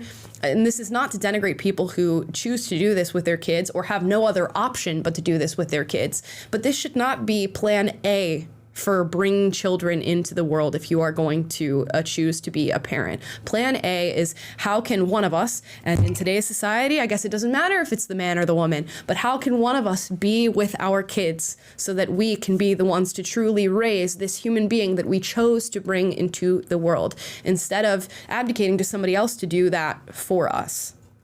It's wrong, because why would you have another person raise your own children? It's wrong because I'm trying to work and I'm trying to provide for my family, and there's nothing wrong with giving my kid another opportunity to do so. I just want to say, we right here, I know not all feminists, and I understand that, are fighting for all women to live their life however they want, but it seems to be in this conversation that I don't want to group all of you, but some of you are not fighting for my choice as a woman to not submit to my husband. I would not want to do that. I would never have a husband. I just said that. I wish, sure. So Yeah. She just said I would never have a husband. So I don't know if she's saying she's gay or like what, but then what are we getting at? I'm trying to group all you together. Some of you on this side, it does seem to be like you wouldn't fight for the kind of woman I would want to be. Oh, and it's just such a poor view of what submission actually means. If you're married, they have this view of because you're using the word submit, that means that you are under, it means that you are less than, it means that you are not equal to. That is by no means the case. And if you've married the right man is always looking out for what is best for you. And hopefully you found a man who is capable and meets you, with your strengths, but also covers your weaknesses, which makes you want to submit to the man because you know that he's more capable than you are. Like, I hope that is at some point what you find in your partner, regardless of who you are, and what your sex is or whatever. Hopefully you find somebody that when, the going gets hard or you have life issues or just you're going through daily life in general, you can turn to them and you know that they're going to give you a good answer as to how to move forward. And that does not mean that they have a lack of respect for you, that they view you as lesser. It just means that you found a really good partner. We make these things negative when in fact they are extremely positive things. I want nothing more and have nothing more in my relationship than I could literally close my eyes and let my man lead me to wherever I need to go. And I can trust that with my eyes closed, my hands tied behind my back, I'm going to be safe and I'm going to be in the right space because I chose properly in my partner and I trust him to make those decisions. And some people will view that as oppressive, of how dare you be led by a man and he makes choices for you or you go to him for decisions. That's liberating. You know how much burden that takes off of your brain, that you don't have to worry about this, that, and the other, and your man leads you and tells you exactly what you need to do and make sure that you get from point A to point B. That's awesome. Like, are you kidding? And you're telling me that at some point I get to just hang with my kids and have time with my husband and take care of my household and make sure my kids are fed and doing well, and you are going out there and doing the hard stuff, at least in my opinion, in this world, and I don't have to worry about that? And if I have a problem, I can go to you and you're gonna deal with it? Yeah. The chat is going off, by the way. Were you about to say something else? No, I'm just gonna say, if that's what submission is, sign me up. Are you kidding me? Yeah. Yeah, and just from the male side, I'll say it's super liberating and validating as a man to have a woman who trusts you to kind of take on that role and be on the front lines of your life together as a married couple. And I've been married a couple of years now, and one thing that we just did, I got the idea from Instagram Reel, so I can't take full credit, but I took my wife on a trip and I did not tell her where we were going, and she didn't find out until we got to the airport.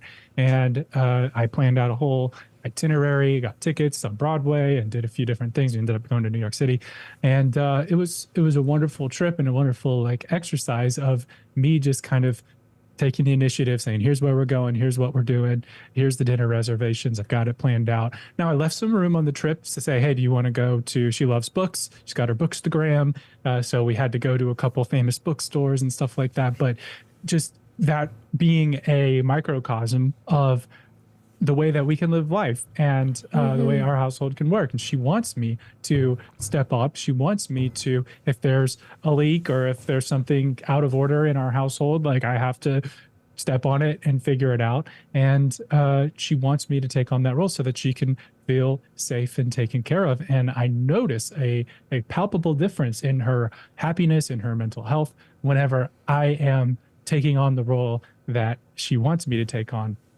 And it helps me and have better mental health and feel more confident and healthy and strong and validated as a man when I am taking care of my wife and like head of my household and doing all those things. It doesn't mean that we're not cooperating. It doesn't mean we're not, it's my way or the highway on everything. Of course not. We have that harmony.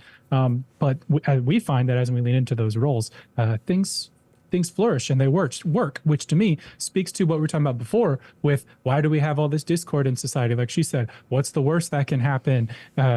Well, the worst that can happen is we get this cloud of confusion around men and women. We get this cloud of confusion on who we're supposed to be. And we try to suppress things that are innate and just simply real and that are proven and that work. And then we end up having negative outcomes. We end up having the confusion.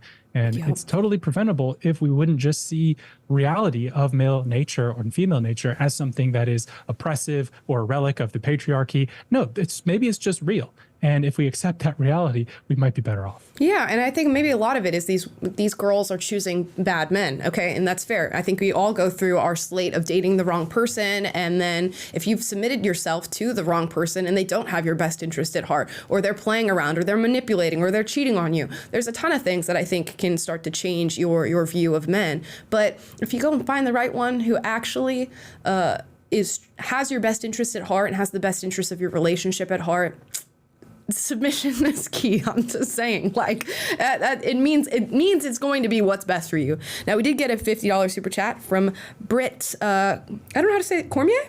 I hope I said your last name. Yep, Cormier. So many people have a short view of history. Before the industrial era, there was housework that lasted from dawn to dusk and beyond. So all these people that said, quote, women had to stay home in the past, to do work that made the home a home. Yes. People so often forget that. It's not just like you're dilly-dallying at home all day waiting for your husband to be there so you can like give him his dinner or whatever. There's plenty of stuff to do. And I think in a lot of ways, being a stay-at-home mom gives you at least somewhat, a little bit of freedom to explore your passion and purpose in a way that's not like part of the rat race. Somebody put in the comments, and I'm sorry I missed your username, but you said, won't submit to a husband, but will submit to a boss at work. And, you know, they're getting something in return. They're getting monetary value from submitting to their boss at work. I totally get that. My life will not be led slaving away to a corporation and getting money in return and that being my purpose. I'd rather get a good family, a great dynamic, and a great husband in return for that. And fingers crossed that you find the right person that is worthy of that, and it is something that they need to be worthy of. The man is not, you're not the one who's like winning everything. He's winning something too. He's winning a wonderful woman to be in a relationship with, and you need to view that with dignity and respect. And in fact, feminism doesn't tell you to do that. Like right now they're telling you just go give it away or you throw it on OnlyFans or whatever. But how that outcome is going to be for you, I don't know, but just bear in mind, you have a lot of worth and you should spend your time finding the person who recognizes that and wants what's best for you. The main reason why I do not think that the patriarchy benefits society at all is because it is not benefiting men. You guys brought up a lot of points about men being the providers, right? The role of a man is to be the provider, and if you cannot provide for your family, you are not fulfilling the role of a man. We don't live in a society with an economy where we can have men be providers, women be, or even just woman provider and man stay at home. Because I know a lot of cultures like to have stay at home dads instead. What led to that? Why? Why do we have that world right now where you can't have a single income household almost anymore? Of course you can. There are people who do it. But why do we live in that world? What created that? Who entered the workforce? Does provider always have to be income? Yeah. Does provider has that's the way you guys were framing it. I don't think it's the purpose. We are all innately put on this earth to have a purpose, right?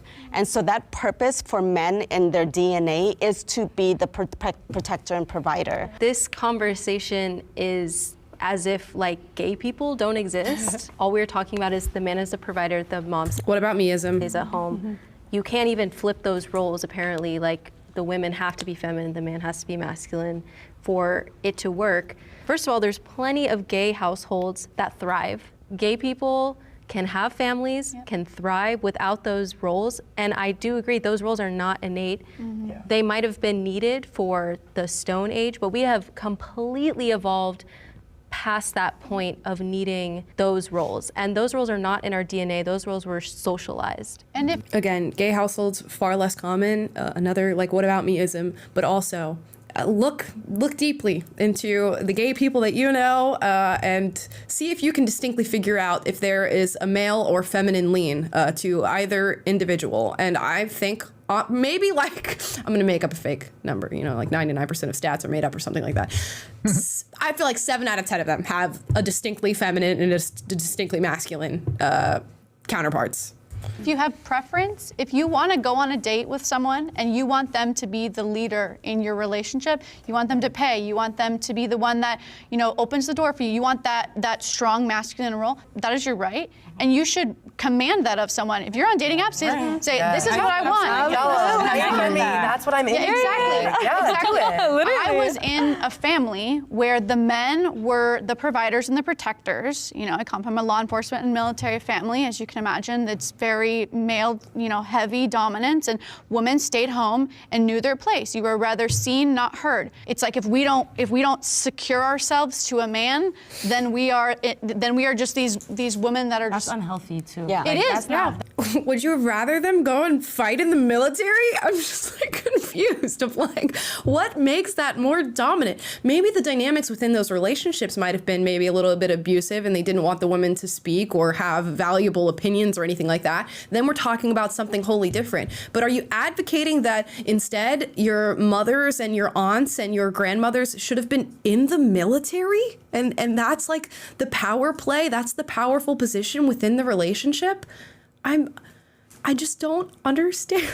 I don't get it. That's not what we're saying. And that's not what I want. That's not what we're promoting. So And I have one question. Clear. What rights do you guys think that men have that women don't today?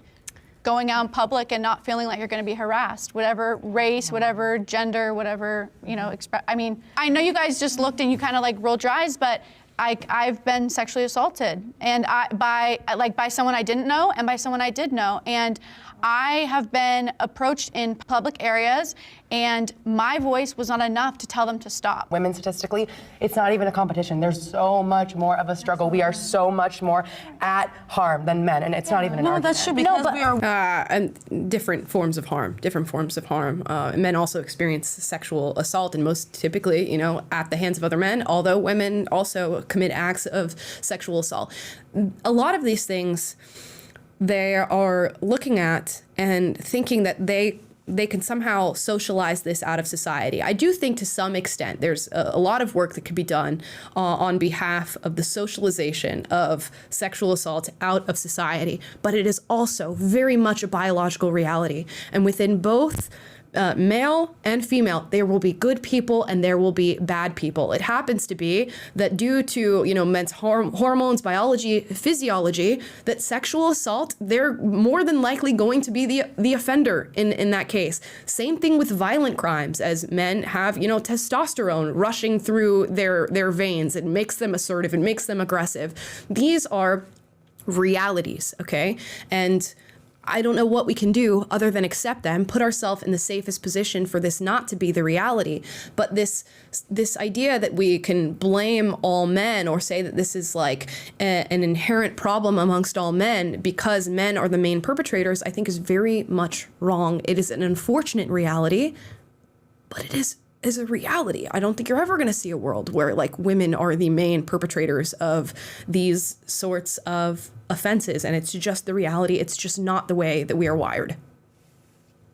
Yeah, and I think it just has to be said that the question that Gen raised was, what rights do men have that you do not? Yep. And the first thing she said was something along the lines of the right not to be sexually assaulted. Mm-hmm. And I mean, you don't have that right, and by having rights to life, liberty, your body autonomy, someone's not allowed to harm you just because you're a woman. But they didn't answer the question. I just think that just bears pointing out, at least. Yeah, and you have recourse if something like that happens to you. It's unfortunate that these things do happen, but when they do, or if they do, there are things that you can do that are your rights, as somebody who's just been victimized, to, take the proper course and hope that something happens. It's unfortunate that in the case of sexual assault, it is a very difficult crime to figure out, to investigate, to find out who's guilty, who's not guilty, whether or not the accusation is real. It's just a difficult one. It's just the reality. It's just the way things are. And we can complain about it, which is one thing, and we can do work to help solve it and make it less of an issue. Absolutely. But we also need to acknowledge the reality of it and put ourselves in the best position to where these things hopefully do not happen to us. Real quick, we got one more super chat. That's $50 from Britt Cormier. I'm going to read. It says, to the lady that said, quote, "We have evolved. You are welcome. We maintained the world to the point where you can live alone if you choose. This is the only time in human history that women do not have men's protections from the wilds of the world." Yeah, and I mean, that's a choice that we all get to make. And it is, we have evolved in many, many, many ways. That needs to be acknowledged. We can't just be negative the whole time. And that our biology making us more vulnerable. So my biology doesn't make me more susceptible to be attacked at night. Well, no, that's just being a woman because of can I just say this? Actually, it is your biology that does make you more susceptible to it. Biologically, okay, you are not as strong as a man. You don't have the same capabilities of a man. Biologically, you're not wired to be extremely aggressive, assertive, or to have these sort of sexual perversions that we see more often in men. So yes, biologically, you are more susceptible to falling prey to this because that's just the way it works. A man is probably going to go after a woman who he knows he's going to be stronger than going after another man. Plus, he is biologically attracted to said woman. So this complete throwing out of biology and what is reality is, and she's attributing it all to socialization. It's just not true. And for being the white feminist who said she wanted to sit back and listen to the POCs, she's certainly not doing that, which I don't advocate that she does, but she did. I just would like to say this. To me, that's framing it as women don't have the right to go outside without being assaulted. That's not true. No, that's not what I meant. Well, that's why. In my opinion, I think that what happened to you is disgusting, and that person, the people who did that, needs to be prosecuted. And I hope, and if they couldn't, they can't. And that's the horrible thing, and that should be talked about. Overarchingly, men have the ability to go outside without fear. Okay. There are. That's just reality, baby. It's just reality. You know what also is a reality? That if you are sexually assaulted or attacked and you call law enforcement for something to be done about it, more than likely, a good man is going to show up to take care of the situation and to protect you and to, arrest whoever it is that is responsible for your assault. So can we balance these things out in saying that, a man is probably, if you get attacked, it's likely to be a man. It's also, if you're protected, it's likely to be a man who steps up and takes on that position. And he is best suited biologically to take on that role. Are groups of men, especially black men, that do have fear of when they're driving, if there's a cop getting pulled over. But I'm saying that women overarchingly, I mean, how many women have stun guns or have mace or who have some sort of that. I understand because if I'm going on a date, I have everything. Exactly. I'm setting my location, so I'm not taking that away. But it was just in the contrast to what his question. And as a woman, it was just society, not good to unfortunately. But you don't think it's a right that you men have the right have to be safe. And I don't think she's quite aware of how often men get attacked. Men experience a lot of violence, and I don't know the exact numbers on it, but I would say they experience a lot of violence. And of course, you can argue that's violence at the hands of other men, typically. But look at it. That's a balance. There are men who commit violence. There are men who don't. There are men who are victims of violence, and there are men who aren't. The same goes for women. Have that safety and that innately, and women don't. I feel like last concluding point on this side. When you were saying that that women can go in at night without having to be attacked, that's a people thing, and it's not a right that we don't. Yeah, that we can't. You didn't really answer his question. Yeah. Okay, let's move on to the next prompt. Okay. Thank you. Anti-feminism hinders progress towards achieving gender equality. Anti-feminism hinders progress towards achieving gender equality. No, I wouldn't walk forward for that. I would say it hinders progress towards achieving gender equity, which is what many of these women actually want. there are valid concerns and criticisms of the feminist movement, but a lot of it is just like, oh, you said yes, all men. Okay, but what's the context behind people saying yes, all men? It's not actually saying specifically, yes, every single man is responsible for every single other man assault. Then don't say it. If it's not what you mean, don't say it, because people are going to take the words you say as what you mean.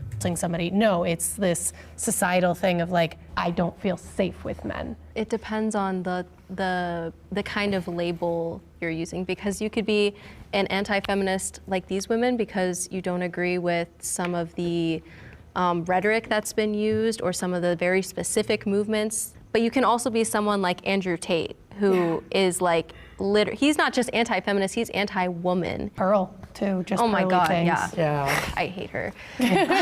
Not using the feminist label is frustrating, even if you kind of share like the same core values, like we're all pro-women, but we're not all feminists. It can be counterproductive just by nature of like not using or using labels. Like they carry so much weight. I don't know if you guys know, but Andrew Tate converted to Islam. Yes. He became Muslim. Yes. People can change. Oh, that means nothing. Sorry.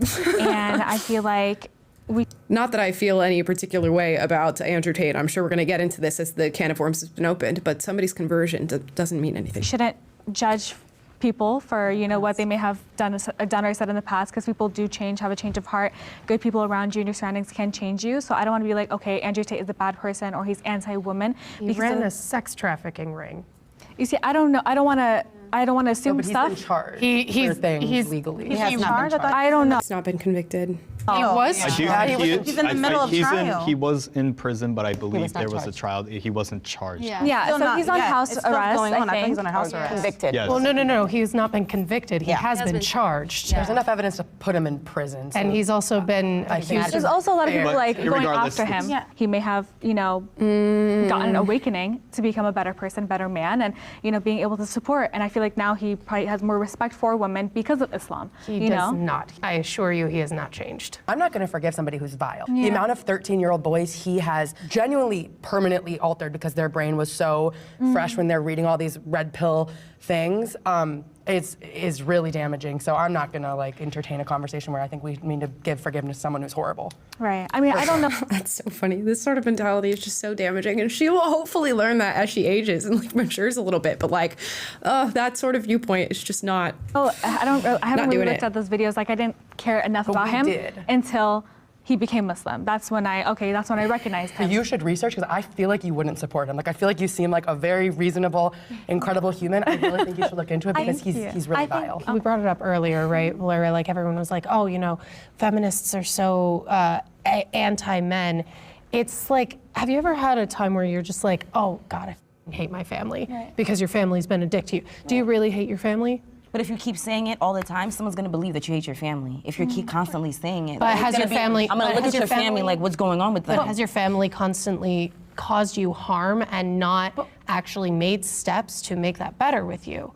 That's so then you do hate your family. But what if I don't hate my family? No, I don't hate my family. Where does that go? That's you're saying they're doing things for you to hate. I'm saying that And you're saying you hate them. No, I'm not saying I hate them at all. To me as a whole, and saying something hinders or something, is stop. That means that I'm against women. That means that you're saying that because I'm an anti-feminist. Well, that's kind of like, what I take from it, because even, you guys, Andrew Tate, just pearly things, or whoever, even though I disagree with many of them, they have reasons to whatever they can say, just like you have reasons to what you say. I can let many things fly that don't apply to me, but it still looks bad to me. It still looks bad on my person and my community and me as a woman. And that's why I think that maybe it can come off as very demeaning and dismissive, and that's what's already the problem in feminism. You make a really good point. Genuinely, I've been in so many feminist spaces where I'm just embarrassed. 100%. I mean, anti-feminists too, though. I'm being honest. There's some very radical. Why is that? Yeah. Because they're just the loudest, and they're so everything's self-serving. If you're in it for you, this fight isn't for you. It is for you. You're a woman, but there are people. The call is coming from inside the house. The call is coming from inside the house. Ring, ring, pick up. Who this fight is more for. I think that's okay to when we're talking about intersectionality, to put things on a spectrum and to say. I don't think so. You don't think so? No, because the problem. My needs as a woman should be fought for as much as a black woman's. No, I don't. I don't think there should be, because that's, to me, the problem. Yes. There's already a spectrum in the feminist movement. We're trying to create the biggest movement or the biggest fight that's going against women, where we should just bring women together and say, what are you going through? What are you going through? And it should, that's to me, That's what some people are trying spectrum. to The community level, like that's. I just feel like that's the problem. The spectrum, or there should be no black woman should be over, or no white woman, or to me, like I said, even Middle Eastern, there should be no group of people that have a higher highlight, because by doing that, we just So you're saying like creating the groups is creating more division? Yeah, I do have a statement, because I think innately we all are, pro-woman, and we are pro-equity of women, and we are pro-equality of gender in the ways that we perceive it to be. I was once anti-feminist, but I don't think I was not progressing the feminist movement. I think as a woman, I was trying to, progress in my own ways, and I think that that's exactly what you guys are doing in your own ways. And I think every one of us is working towards making that more palatable for everyone. Absolutely. Well, I want to say this point, I don't know, hot take. When you put a bunch of women together to have this conversation, the female characteristics that they all have of like this need to like be compassionate towards every single belief and ideology and like somehow validate each other while completely validating one another. These women do not agree with the things that they're saying. If you're taking what they're saying at face value and interpreting it and analyzing it, they don't agree. And some of them are saying that women should be placed on a tier list of their beliefs. Others are saying we're all equal. A girl who's a feminist who just said that she believes in intersectionality and has made that clear throughout this entire show is now saying that we're all doing stuff that is pro-women and we're all doing stuff to move forward the form. That's your female nature taking over, because I know you don't actually believe that, and I know that that's not actually true. And if we could just really be straightforward with one another and call each other out and hopefully find maybe a little bit of middle ground, we'd get through this. But this need to like dole out validation to ideas that you clearly believe are wrong is actually your feminine characteristics shining through more so than ever. I feel like a man is not going to do that. A man is not going to sit there and be like, oh, well, I feel as though all of our opinions are valid and we're all doing stuff that is technically pro-women in our own eyes and we're all doing stuff to move forward progress, even though I vehemently disagree with everything you're saying. Y'all, just leave that out the door. You don't actually believe what you're saying, and I can feel you don't believe what you're saying at the end of the day, and that is a uniquely feminine thing. Yeah, well, today's men might say stuff like that because they've been feminized. Yes. And they might take that other approach. But I'm glad you said that, because I was like, I hope Amala pauses pretty soon, because I'm starting to get lost, because they're kind of contradicting their earlier statements. But when you elucidate the fact that they're just speaking like women and kind of communicating and saying things that they don't necessarily mean and just sort of doing pleasantries, then I'm like, oh, okay, now it makes a little more sense. But I was getting lost there for a second, so I'm glad you decided to clear that up. Yes, Maya put in the comments, gosh, we all just want to be agreeable, LOL. That's exactly what's happening right now, and that is their female nature taking over. Because if I was on this panel, which I should have been, y'all, I would be like, no, I don't agree with what you're saying whatsoever. Here's why. Can you give me a rebuttal for this? Can you explain what you mean by this? Can you tell me what other progress we need to like push forward as women? I need an action statement. I need your mission statement. I need detailed points about what you're saying. I don't want all this like frilly, agreeable, make us feel good stuff so that you can walk away with this and say, I like did my job as a white ally to listen to women of color, because you know that's what this group of women is going to do. They're going to walk away from this, and every single time they get in an argument about feminism from this point on, they're going to say, oh, I sat down with a group of people of color and I'm doing the work and I had conversations with people who disagree with me. It's no more than that in a lot of ways. Go back to your prompt. So, the prompt that anti-feminist is hindering, the progress in the feminist movement. If you're paying a little bit of attention, you're seeing women's spaces being used, in terms of the bathroom situations. Yeah. Yes, there are cases. There are cases of young boys who identify as girls raping And the feminist movement is very quiet, has not done anything or said anything to even address that. I've gone to rallies with Riley Gaines. I was just at a rally with Riley Gaines the other day in Phoenix, because that's where that's where I live now. The silence from the feminist movement as this is happening, it's literally misogynistic of what is happening in the transgender movement towards women. Can you hold on. Can you give context on who Riley Gaines is? Riley Gaines is a swimmer, a college swimmer, NCAA swimmer, and during her competition, there was a male identifying as a woman who entered the competition, and he beat. Well, actually, they were side by side. They actually had the same. They tied. Second. But she was told to step back, give him the trophy, let him have the photo op, and she's been on this mission to really address what's been happening in our society, where we are allowing men to take over women's spaces. Yeah. Is that a man or is that a trans woman? Yeah, it's a man. I did want to clarify that because no, it's important. I don't. Like, Wait. Go on. Yeah. It's just I like genuinely like I don't appreciate the eye roll because you're misgendering somebody right now. If they're a woman, they're a woman. If they say they're a woman, you're creating an environment. No, because Wait, hold on. Assault of anybody in any spaces is not okay, and we are creating an environment that is allowing and inviting that. It's not a trans issue. No, It's not a trans issue. It's not a trans issue because people who are genuinely trans, that's not what's happening. Exactly. But it's opening. But like she said, it's for like predators to come in. But it's just like we just need proof of that, you guys. Let her talk. Women are being assaulted in front of people in public spaces by men statistically, and that's the fight we should be. And this is not a trans issue. We cannot be a society that is now shifting to give more, to allow for these things to happen even more. We know that. I work with survivors. I have people in my group that are survivors of child sexual abuse. I don't discriminate. Predators, pedophiles, they come as priests, they come as lawyers, they come as doctors, they come as judges. What I'm saying is the environment that we are creating now in terms of this transgender movement where we are allowing... We cannot open that door. We cannot open that door. We are causing more problems. So that's, I mean, so we shouldn't have kids in church? You should not be religious then because kids are getting... Wait, hold on. Let her talk. Okay. Let's go ahead. She's going to use the excuse that men already commit these acts of violence, so it is not a trans issue. I would agree that it's not technically a trans issue. It is people taking advantage of these new rules and pieces of legislation, some of whom are trans, though. So let's make that very clear.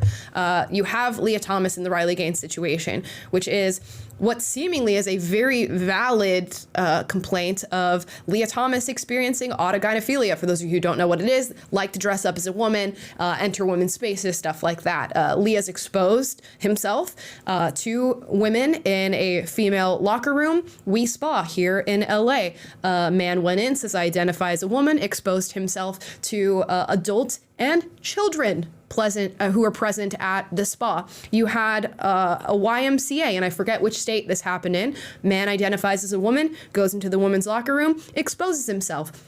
That person was actually arrested in the wake of what happened there. There was another one, I think, in a Denny's bathroom where a little, 10-year-old girl was actually assaulted by a man who identifies as a woman, wanted to go to a female prison. Loudoun County, a young girl was going to school. She was in the school bathroom, assaulted by a boy who identifies as a woman, went into the bathroom and raped that young girl. I could list off example after example after example of this happening. One is too many. If it's based off of policies that are allowing horrible people to take advantage of young women, girls, women in general. So to try to rebut this as if it is not a genuine problem that we should be combating and talking about and trying to solve is just ridiculous. And you cannot claim to care about women while invalidating the experience of actual SA victims in the rhetoric that you're using. And it's just ridiculous to me to see this sort of energy in response to somebody who truly is,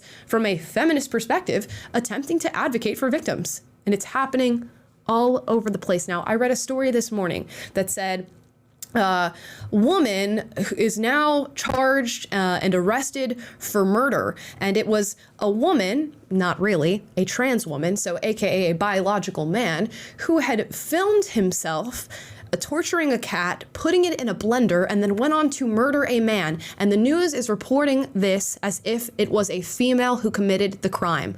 So now, all of a sudden, you're going to see this uptick of women committing acts of sexual assault, of rape, and murder, when in reality, it's not women doing it, it's biological men. So from a feminist perspective, wouldn't you want men to be held accountable for their violent crimes? You're the ones who are saying that men are more aggressive, that they're the ones committing sexual assault, they're the ones committing acts of rape, but you're willing to throw the trans ones and just swipe them under the rug because they say that they're a woman? So you're in fact harming women and then blaming women in the process by identifying as one of us. And that's somehow feminist from her perspective.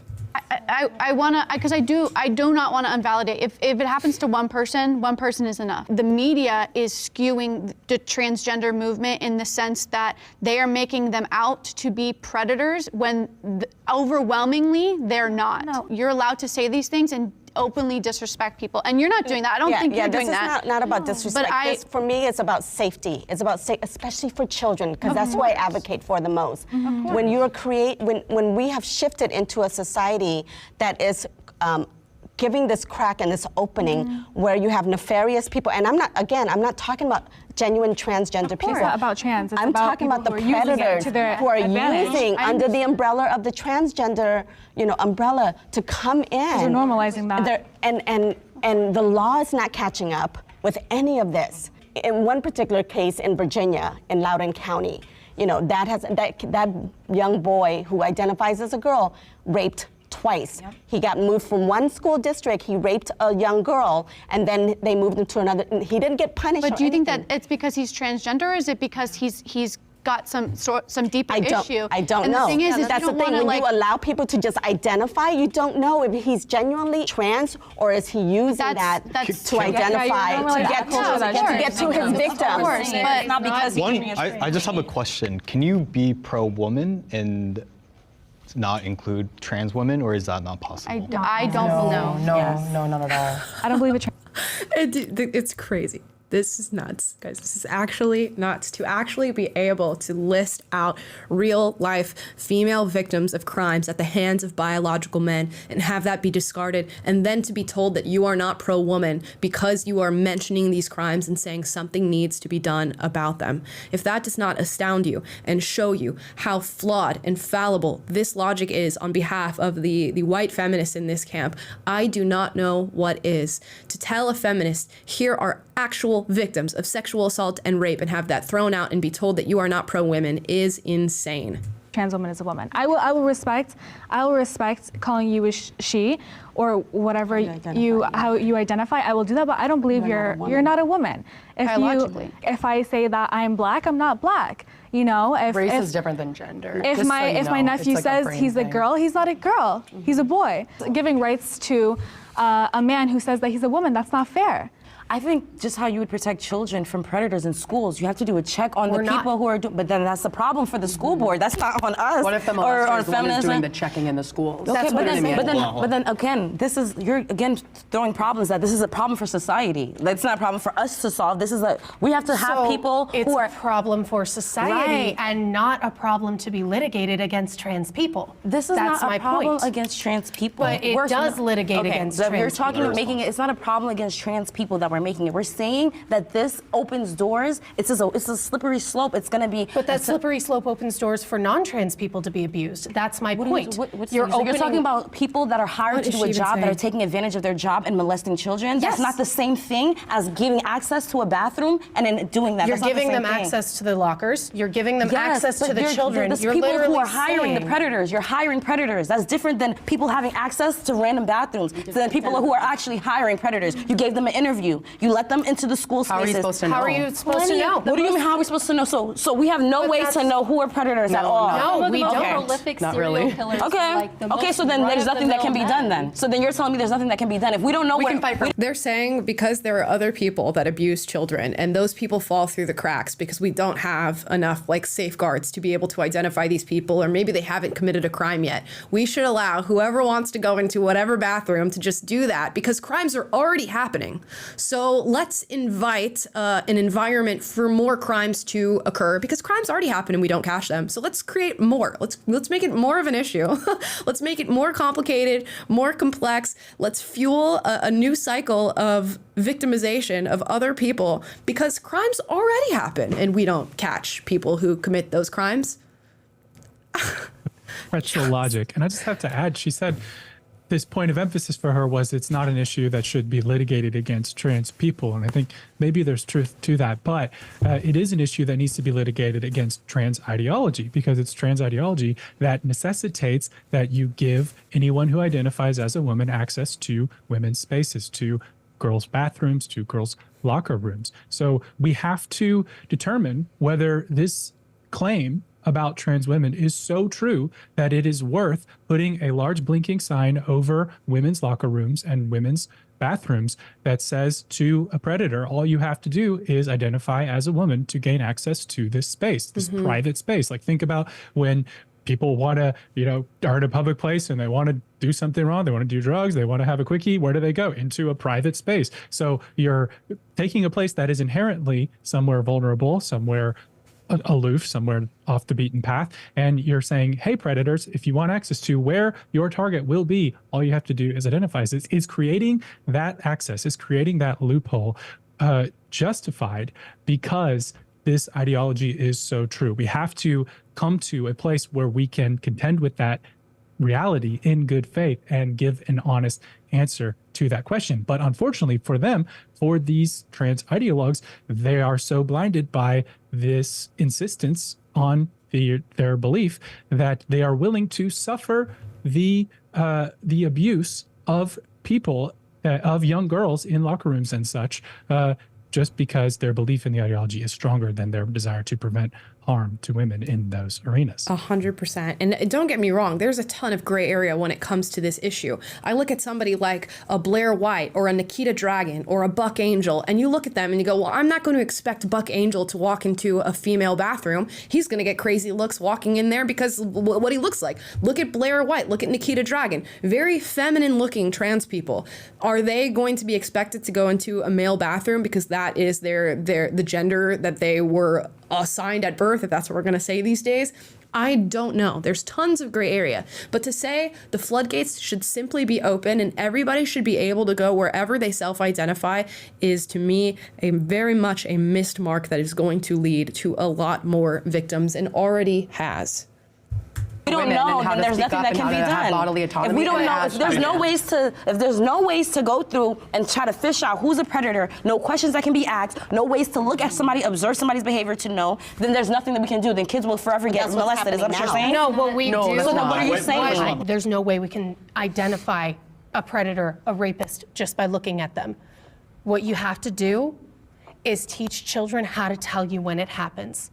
That's it. I agree. That's the only thing that we can do. I can think of so many spaces. So the only thing that you can do is teach children to approach you after they've been assaulted? No, it is not. Like, what? Oh my. I don't even need to tell you guys why that's incorrect. I don't even need to tell you guys why that's incorrect. There are so many safeguards and rails we can put up to keep children from being in the position of being assaulted. Of course, that doesn't mean we're going to save every single child from experiencing that sort of trauma, but the only thing you can do is teach children to come to you when it happens. Wild. So why would I all of a sudden need a man to go dress up as a woman to get in the bathroom to assault me when they can do it on the dance floor? They can do it in my second grade classroom, my classroom, and that happened in second grade. So I don't want to hear trans people, trans spaces, now people are assaulting. Men can assault women anywhere. So I don't want to hear the trans argument. I don't think the trans argument is productive, especially as you who works with victims. You know victims can be victims. Can and do are two very different words. Just keep that in mind. Can is very different than do. She can say men do assault women in a whole ton of different spaces. Can insinuates that they are allowed to, or that it is somehow encouraged, and that is not that's not the case.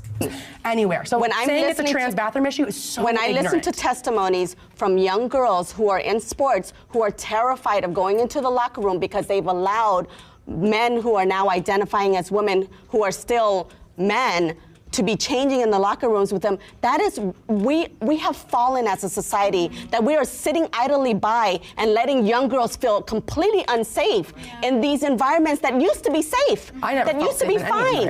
As a woman. So what are we talking? Oh my gosh, I've never felt safe in any environment as a woman. As I sit in an environment where I feel totally safe, sitting here having this conversation with other women, this victimology, me, life is the worst, everything's horrible for me, is exactly what leads to this sort of person, agenda, idea. And for her to say that it has nothing to do with trans legislation or trans ideas is just simply ridiculous. I'll give you an example. There's a prison in New Jersey that decided to allow trans inmates to transfer over to female facilities. What happened within months of that occurring? Two female inmates pregnant. How exactly does that happen?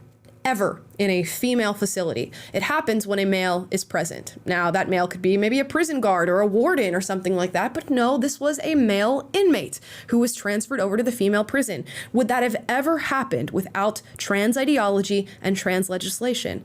The answer is no. It would have never happened. So for her to say that it has nothing to do with trans ideology or trans legislation, it's just, there's such a clear bias present. There's such a clear lack of vision when it comes to what is reality. And you should be able to acknowledge that reality and still say, I acknowledge that that's true, but I still think there should be protections for trans people. You can operate in good faith if you acknowledge what is actually true, but she refuses to acknowledge what is actually true, even to defend her own ideology. And that is a very big problem. About here for the people who did feel safe before. And now it's opening, and now it's opening a new door. Up a new door. Okay, let's move on to the next prompt. All right. Okay, should we do the last prompt?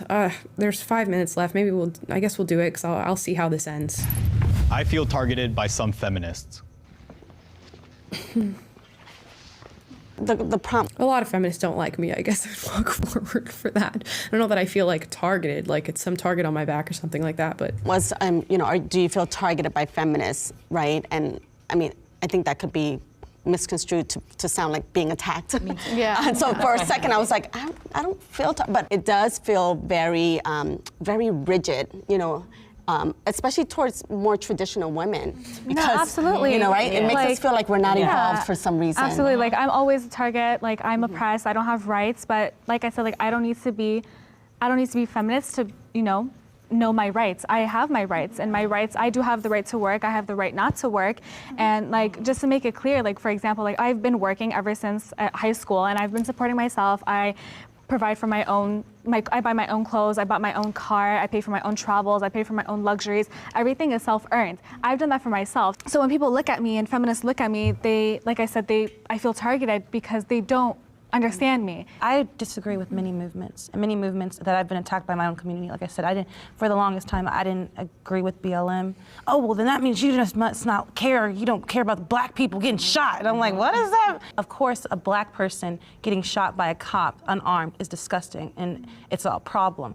By saying, I don't think that the way that they did the movement and the way that the movement was going did much change. It did more harm. There are women who don't agree, and there are women who do agree, but women who do agree are the majority, so we have to go from the majority. Actually, most Americans believe that abortion should be legal. Yeah, okay, well. Like most. Okay, yeah. That supports your point. Yeah. Like, not just women, no, most yeah, Americans. of course. But on the flip side, I think the feminists have lost the power that we had as women because we're so built on making our voices heard. My feminist journey. Your feminist origin story. My origin story came from my husband, which is very ironic if you think about it, but not really. He was raised by very strong-minded women, and they just told him, they're like, you don't be an ass, so you treat women with respect. As a man, he really challenged a lot of my beliefs that I had in terms of these things that I was raised to believe in. That women only have one place, and that's in the home, being a child bearer, and that is, listening and not speaking, that a woman is below a man. He challenged all those beliefs because he was raised by a very strong-willed woman. And so it's funny to say that my feminist origin story was from my male husband, but I think it has been really eye-opening to see a perspective from someone that's not my own gender. A couple years ago, I used to be a hardcore. Fair enough. I do think it's a just a negative depiction of what actually is, of like women need to be silent. They have one place. They can't speak up. They're less than. Or feminist. Like I was like, I'm a feminist, die hard, women's rights, women rule. That's how I used to be. Until I realized what they're not fighting for. Feminism is trying to switch the roles, and in Islam we're already given our roles, and I have my masculine energy or whatever, being able to provide for myself and being able to do that for myself is because I'm given that right to do so. Feminism movement is harming a lot of men in my society and my religion because they feel like they have to abide by these rules, otherwise they're not going to be shown respect, or like feminists be like, ugh, men, or you guys are gross, or what are you doing, or you guys are oppressing women. I haven't felt like necessarily very targeted because I've always identified as a feminist, even if like in high school I probably really didn't know what I was talking about. When I did take my first women, gender, sexuality class, like that was really like the catalyst in my feminist journey. But at the same time I was like, wait, so am I doing something wrong here? Like sometimes I want to cook for my boyfriend, maybe not because I'm a woman, maybe it is because I've been socialized to do these sorts of things, but also sometimes I genuinely enjoy it. Very telling that college was the catalyst for and that. Sometimes I genuinely enjoy having shaven armpits and but I can still do that and be a feminist and have all those core values. And I still believe that me shaving my armpits is a result of the patriarchy. And in an ideal world, I think that I wouldn't. No. I'm just no. But I think it's okay. Be more comfortable. Sure. Just be more comfortable. It doesn't have to be because of a man. See, that's what I mean. Everything is the patriarchy. No matter if I wear blue shoes today, it's because of the patriarchy. No, but heels. That's the reason why. The expectation that you're in heels. The idea of That's hilarious. She goes, everything is like a symptom of the patriarchy. You guys literally think everything's a symptom of the patriarchy. I wear blue shoes and you guys think it's because of patriarchy. And she goes, actually, it's the heels. You're just validating exactly what she just said, that every single thing that a woman chooses to do is somehow some symptom derived from the patriarchy. Ugh. The patriarchy. There's no man historically, here. though. You know what I mean? Like historically. I wasn't coming here to be attracted to any man. 40 years ago, though. Who started it and why and how it was propagated. Okay, a lot of things can start for whatever, but if I today, this day, I want to wear this, it's not because of patriarchy. No, that's not what we're saying. That's not what we're saying. Some things like because of patriarchy. You could just want to shave your arms. It's like it's no history. I was shaving my arms because of men. What I'm saying, it's more comfortable. I don't like hair on my body. No, but we're not saying that. Wait, hold on. Let's go ahead. What I'm saying is that young boys, young males, are not taught to shave their armpits, and I barely see like grown males shaving their armpits because it's more comfortable. If you want to do that, that's totally fine. Like I do that. It is more comfortable for me because I grew up learning that that's what I'm supposed to do. Sometimes it's more beneficial. It can be more beneficial, but it is important to recognize. It's to your benefit. If it's taught by the patriarchy, it's to your. I mean, I think that's where we disagree. I'm not saying it's in your words, taught by the patriarchy, but it's something that's beneficial to you, you know? But is it? No. It is, but I believe that if the patriarchy didn't exist and I was never socialized to do that, then I would never have done it. Yeah, I just want to say that when it comes to this conversation, I think it was really great because I think that everyone did a great job of showing the differences we have, and I hope that when we come to this middle ground that all we want is equality with women. Yeah, we're all for women. It's just like sometimes we get caught up in like the minutia aspect of it. Yeah. Like we all are pro-humanity. Yeah. Pro-humanity. If you guys want to shake hands and embrace, please do so now. Okay, we finished it up. We got through that. 2 hours later, guys. Woo! I don't know if I could have handled being there. I don't know how I would have. Exactly I would have I hope been. that the conversation would have taken a little bit different of an arc. I mean, I'm sure it still would have been a cluster, but yeah, I would have been way more pointed, I think. I just would have been like hammering in on certain things just to get down to the bottom of stuff and like give me definitions. Tell me what you're actually fighting especially for. the start. Not saying what feminism is. Was tough. But now, guys, we're going to get into your super chats. We want to hear from you on this subject. We are. Thank you for going on that journey all the way from non-definitions to unshaved armpits. Yes. Dalton is our first super chatter today. He says, finally made it alive. Thank you, Amala and Taylor, for being with me while I'm scrubbing toilets. P.S. My burning question is, what toppings do you get on pizza? I'm so basic. I just like pepperoni and basil and a whole bunch of red chili flakes. That's simple as that for me. I tend to like the barbecue chicken pizza. Okay. I would get meat lovers more often, but I'm always ordering pizza with my wife, and so we end up getting something more like, I don't know, goat cheese, More normal. and basil, and that kind of stuff. Ah, sophisticated. But we both love barbecue chicken, so that's a common one. Nice.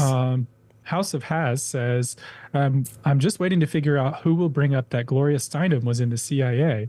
Also, all women's movements want privilege and not responsibility. Yeah, I don't know. It's just, to some extent, they do want responsibility. They're saying, I want to go into the workforce. I want to be able to buy my own house. I want to do this. I want to do that. I'm just like, okay, if that's what you want, we're all doing it to some extent. I'm in the workforce. I'm making my own money. But I don't know that it's the life I would have chosen had I had other options. But here we are. Kwazakule Mafeka says, hey guys, Amala, I got a compliment on how much beautiful you are inside out. The way you stay nuanced and not polarized. Love you guys. Have a nice day. Aw, thank you. That was so nice. I really appreciate that. That's very sweet. Hannah D says, it was so hard to watch the white women not voice their opinions because they're there to quote unquote listen. Wish you were on this one, Amala. Yeah, you could. I would have been like, no, you guys are actually here to talk. You can't just listen. Well, mind you, they didn't just listen. They just said that. So it's interesting that they can kind of get away with both, saying that they're just here to listen and be allies while absolutely not doing that at the same time. So very interesting chord to strike with that. It's just a weird dynamic. Again, you introduce the dynamic of race and it automatically makes things weird. Indeed. Just Put Me in the Matrix Already says, hey there, gang. I'm from a small town in Minnesota too, and we don't claim that redheaded 304 Grace because she crazy. She gonna be single forever. Just saying. Well, she said she doesn't want to have a husband and she doesn't want to get married. So I don't know if she's gay or what's going on, so maybe you don't have to worry about it. Yeah. Something dude says, hearing these race and gender hustlers desperately trying to find oppression is like a hypochondriac trying to find a physical ailment. Pathetic. Yeah, it's a lot. It's just, how are you not tired? It's a lot of mental gymnastics to view yourself as a victim in a world where you're doing better than you ever could have possibly be doing. So it's got to be a lot of mental burden on them, I would imagine. Jussie Smollett syndrome. Merlin the Goat says, I just wanted to say hi. Sadly, it's time for me to sleep now. I'll watch your calm breakdown tomorrow. Oh. They really helped me understand this world. I work in radiology and coroner, as you tend to ask. Wow. Oh, wow. Very interesting. And wow, that's a cool job. I don't know that I could do that job, but that is very, very cool. And I hope you have a good sleep. And hello when you see this tomorrow. Caitlin Button Art says, it's interesting that they think the only way to be empathetic is to have the same background. I feel like it's just human decency to show empathy. Right. I mean, it's good. And you can go a little bit too far with empathy, but also it's good to exercise it and try to put yourself in other people's shoes regardless. And this belief that you somehow would have a lack of understanding because you're a different color than somebody is wrong. Just Put Me in the Matrix. Have you guys seen that video from the Omalay concert? He invited this girl up onto stage. She was with her boyfriend, she started giving him a lap dance. Dishonor. I did see that video. That was absolutely insane. It seems like they did break up, but they were only together for like a year or something like that. So.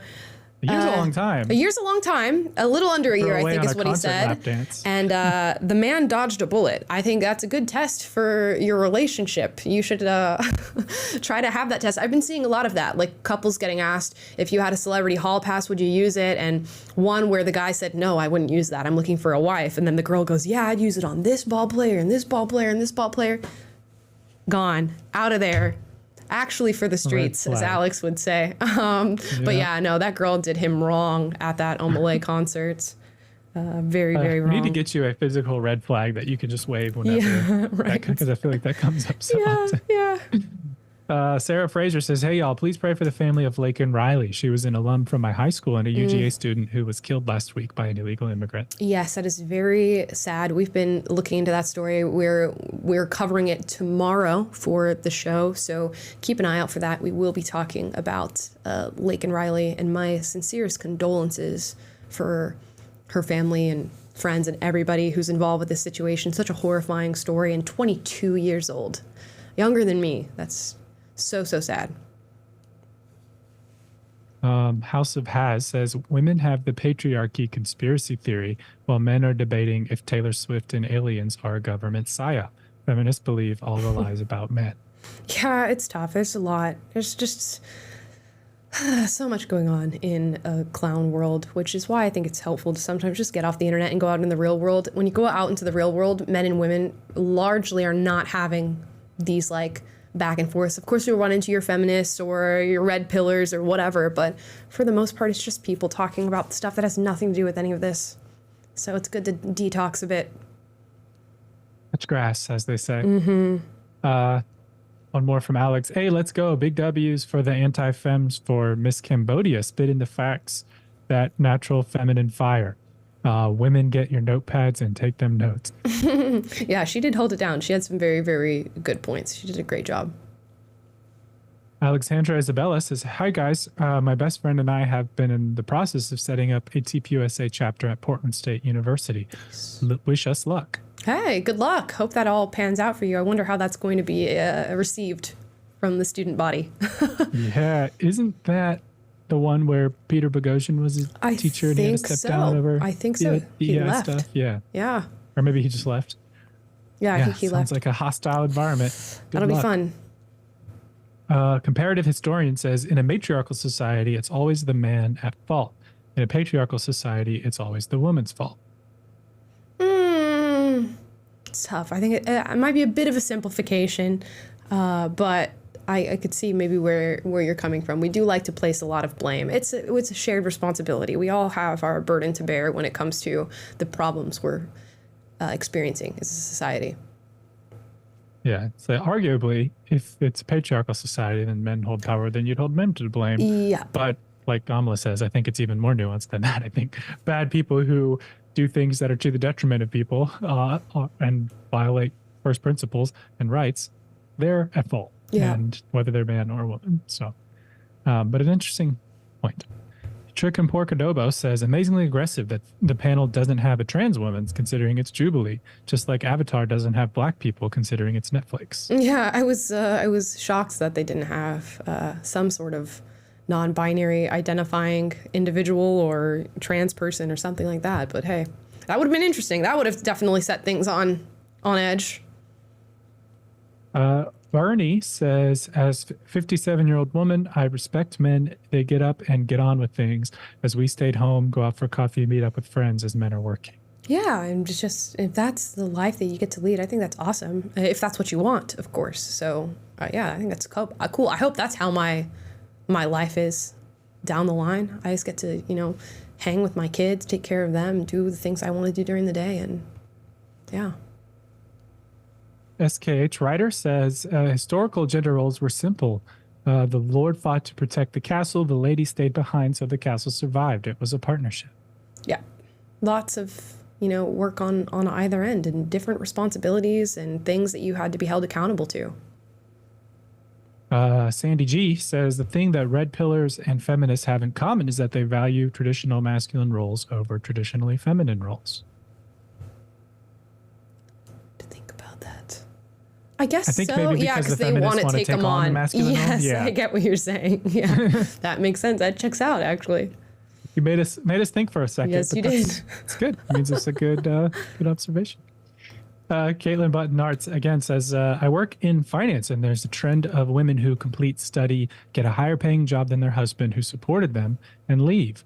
I'm sure there's other factors, but seems to be increasing. Yeah, it's tough. It's a tough dynamic to introduce to, I'm sure, many a relationship. I think there are a lot of men who are fine with their women out earning them, a lot of men who aren't and feel challenged and emasculated by that, and then women who feel like, I'm outperforming my husband, I can do better, and I can find a better man, and then they end up leaving their relationships. We've talked about that many times on this show and had actual examples of women saying exactly that. So, tough dynamic to introduce, but we'll see. Celtic Blacksmith says, Amala's got that mom energy already locked down. He mamala. I do have a little bit of mom energy. Y'all know my ultimate goal in life is to be a mom. So maybe I do carry a little bit of mom energy before my time has come. Just put me in the Matrix. There's no quicker way to get guys to avoid marriage than listening to these 304 feminists. Was listening to Fresh and Fit, and they pulled up the Delulu calc for the first time ever. A woman scored a 0% that her dream man existed. Oh, wow. I'm not familiar with the Delulu calc. I imagine that's like I you can insinuate what it is. You give them your standards and they tell you how many men exist with those standards, I guess. Yeah, I mean, I'm surprised. There's got to be a lot of women who need to reevaluate their standards. Men too. Likely. Jessica says, I went to see the 1975 in Birmingham in the UK last week, and they played your video on the screens on stage. Yes! It was a clip of you. I don't know if you knew it. Yes, I did know that. This was the most insane thing in my life. I had a friend who also loved the 1975 who sent me a video and said, Amala, you're in this. And I opened it up, and during their show, the 1975 played part of my video where I'm talking about Maddie Healy in the 1975 and all the different drama that was coming up and the cancellation. And that was awesome. It made my entire life. Y'all know I've loved the 1975 since I don't even know when. And yeah, that was very cool to be featured in their concert. And just a little nod, it seemed, of like, okay, supporting each other a little bit. Liked it. It's awesome. Just put me in the Matrix. Women don't be a Sheng Nu like these feminists, a Chinese term for when you're female, over 30 and unmarried. Not like the Jubilee we wanted, but we needed. Yeah, well, you know, if life takes you in that direction and you haven't found the person yet by the time you're 30, I think that's totally fine. And you should hold out and wait for a person worthy and like the good match. It's different if you are doing so because you have this inherently negative view toward men. And that is something that needs to be worked on, probably. House of Hass says, then don't say it is a perfect way to put it. If they don't even have integrity on how they speak, how can society trust their leadership? Right. You just gotta think. We all do it. We all say things that we don't necessarily mean or are maybe hyperbolic or an exaggeration, but it's best that you don't. It's best that you don't do that.